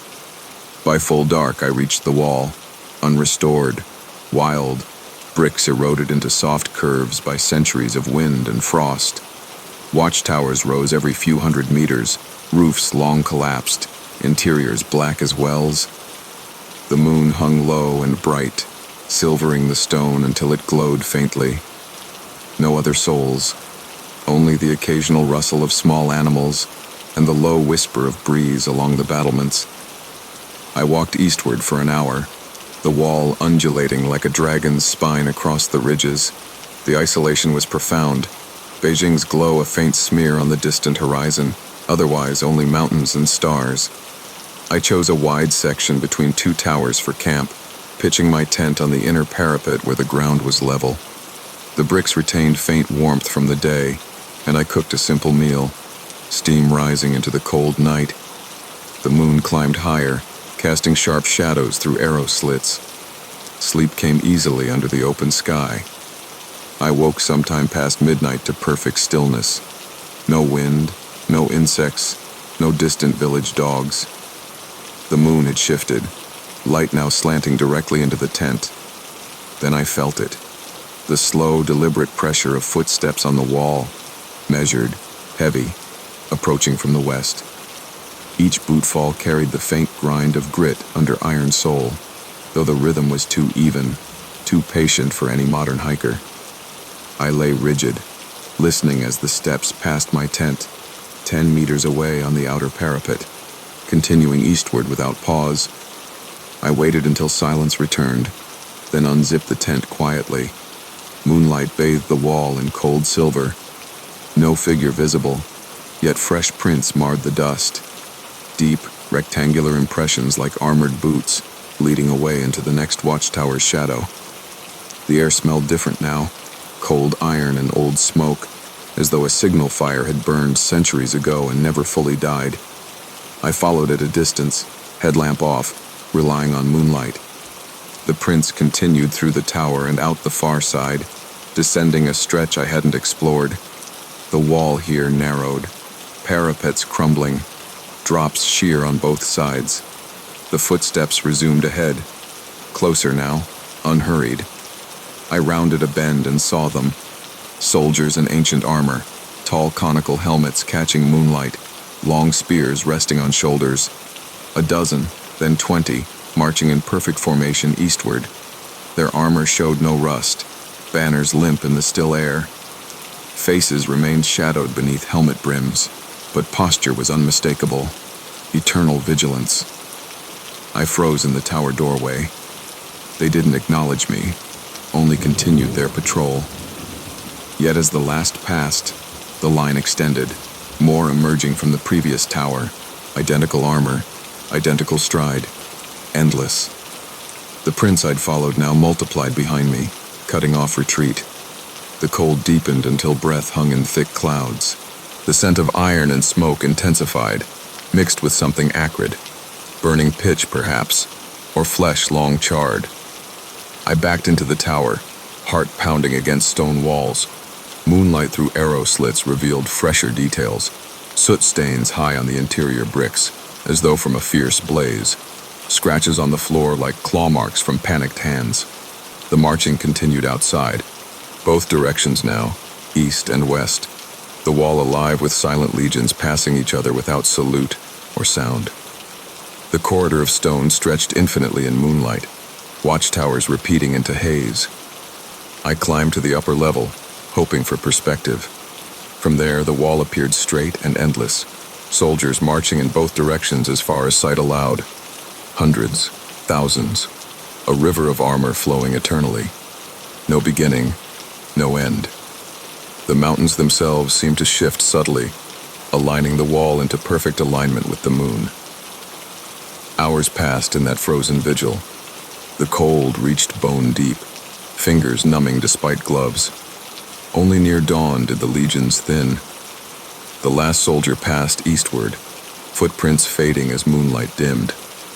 When the sun finally crested the ridges, the wall looked ordinary again, crumbling, empty, dust undisturbed save for my own prints.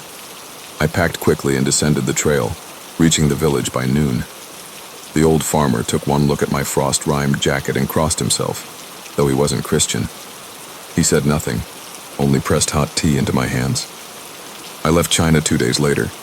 Some nights I wake smelling cold iron and distant smoke, hearing measured footsteps on stone that isn't there. The march never ends. If you're alone on an unrestored section of the Great Wall, and the moon rises full over the mountains, break camp before midnight. Some patrols were never relieved. The soldiers still walk their endless watch, and they don't like deserters or witnesses who linger too long.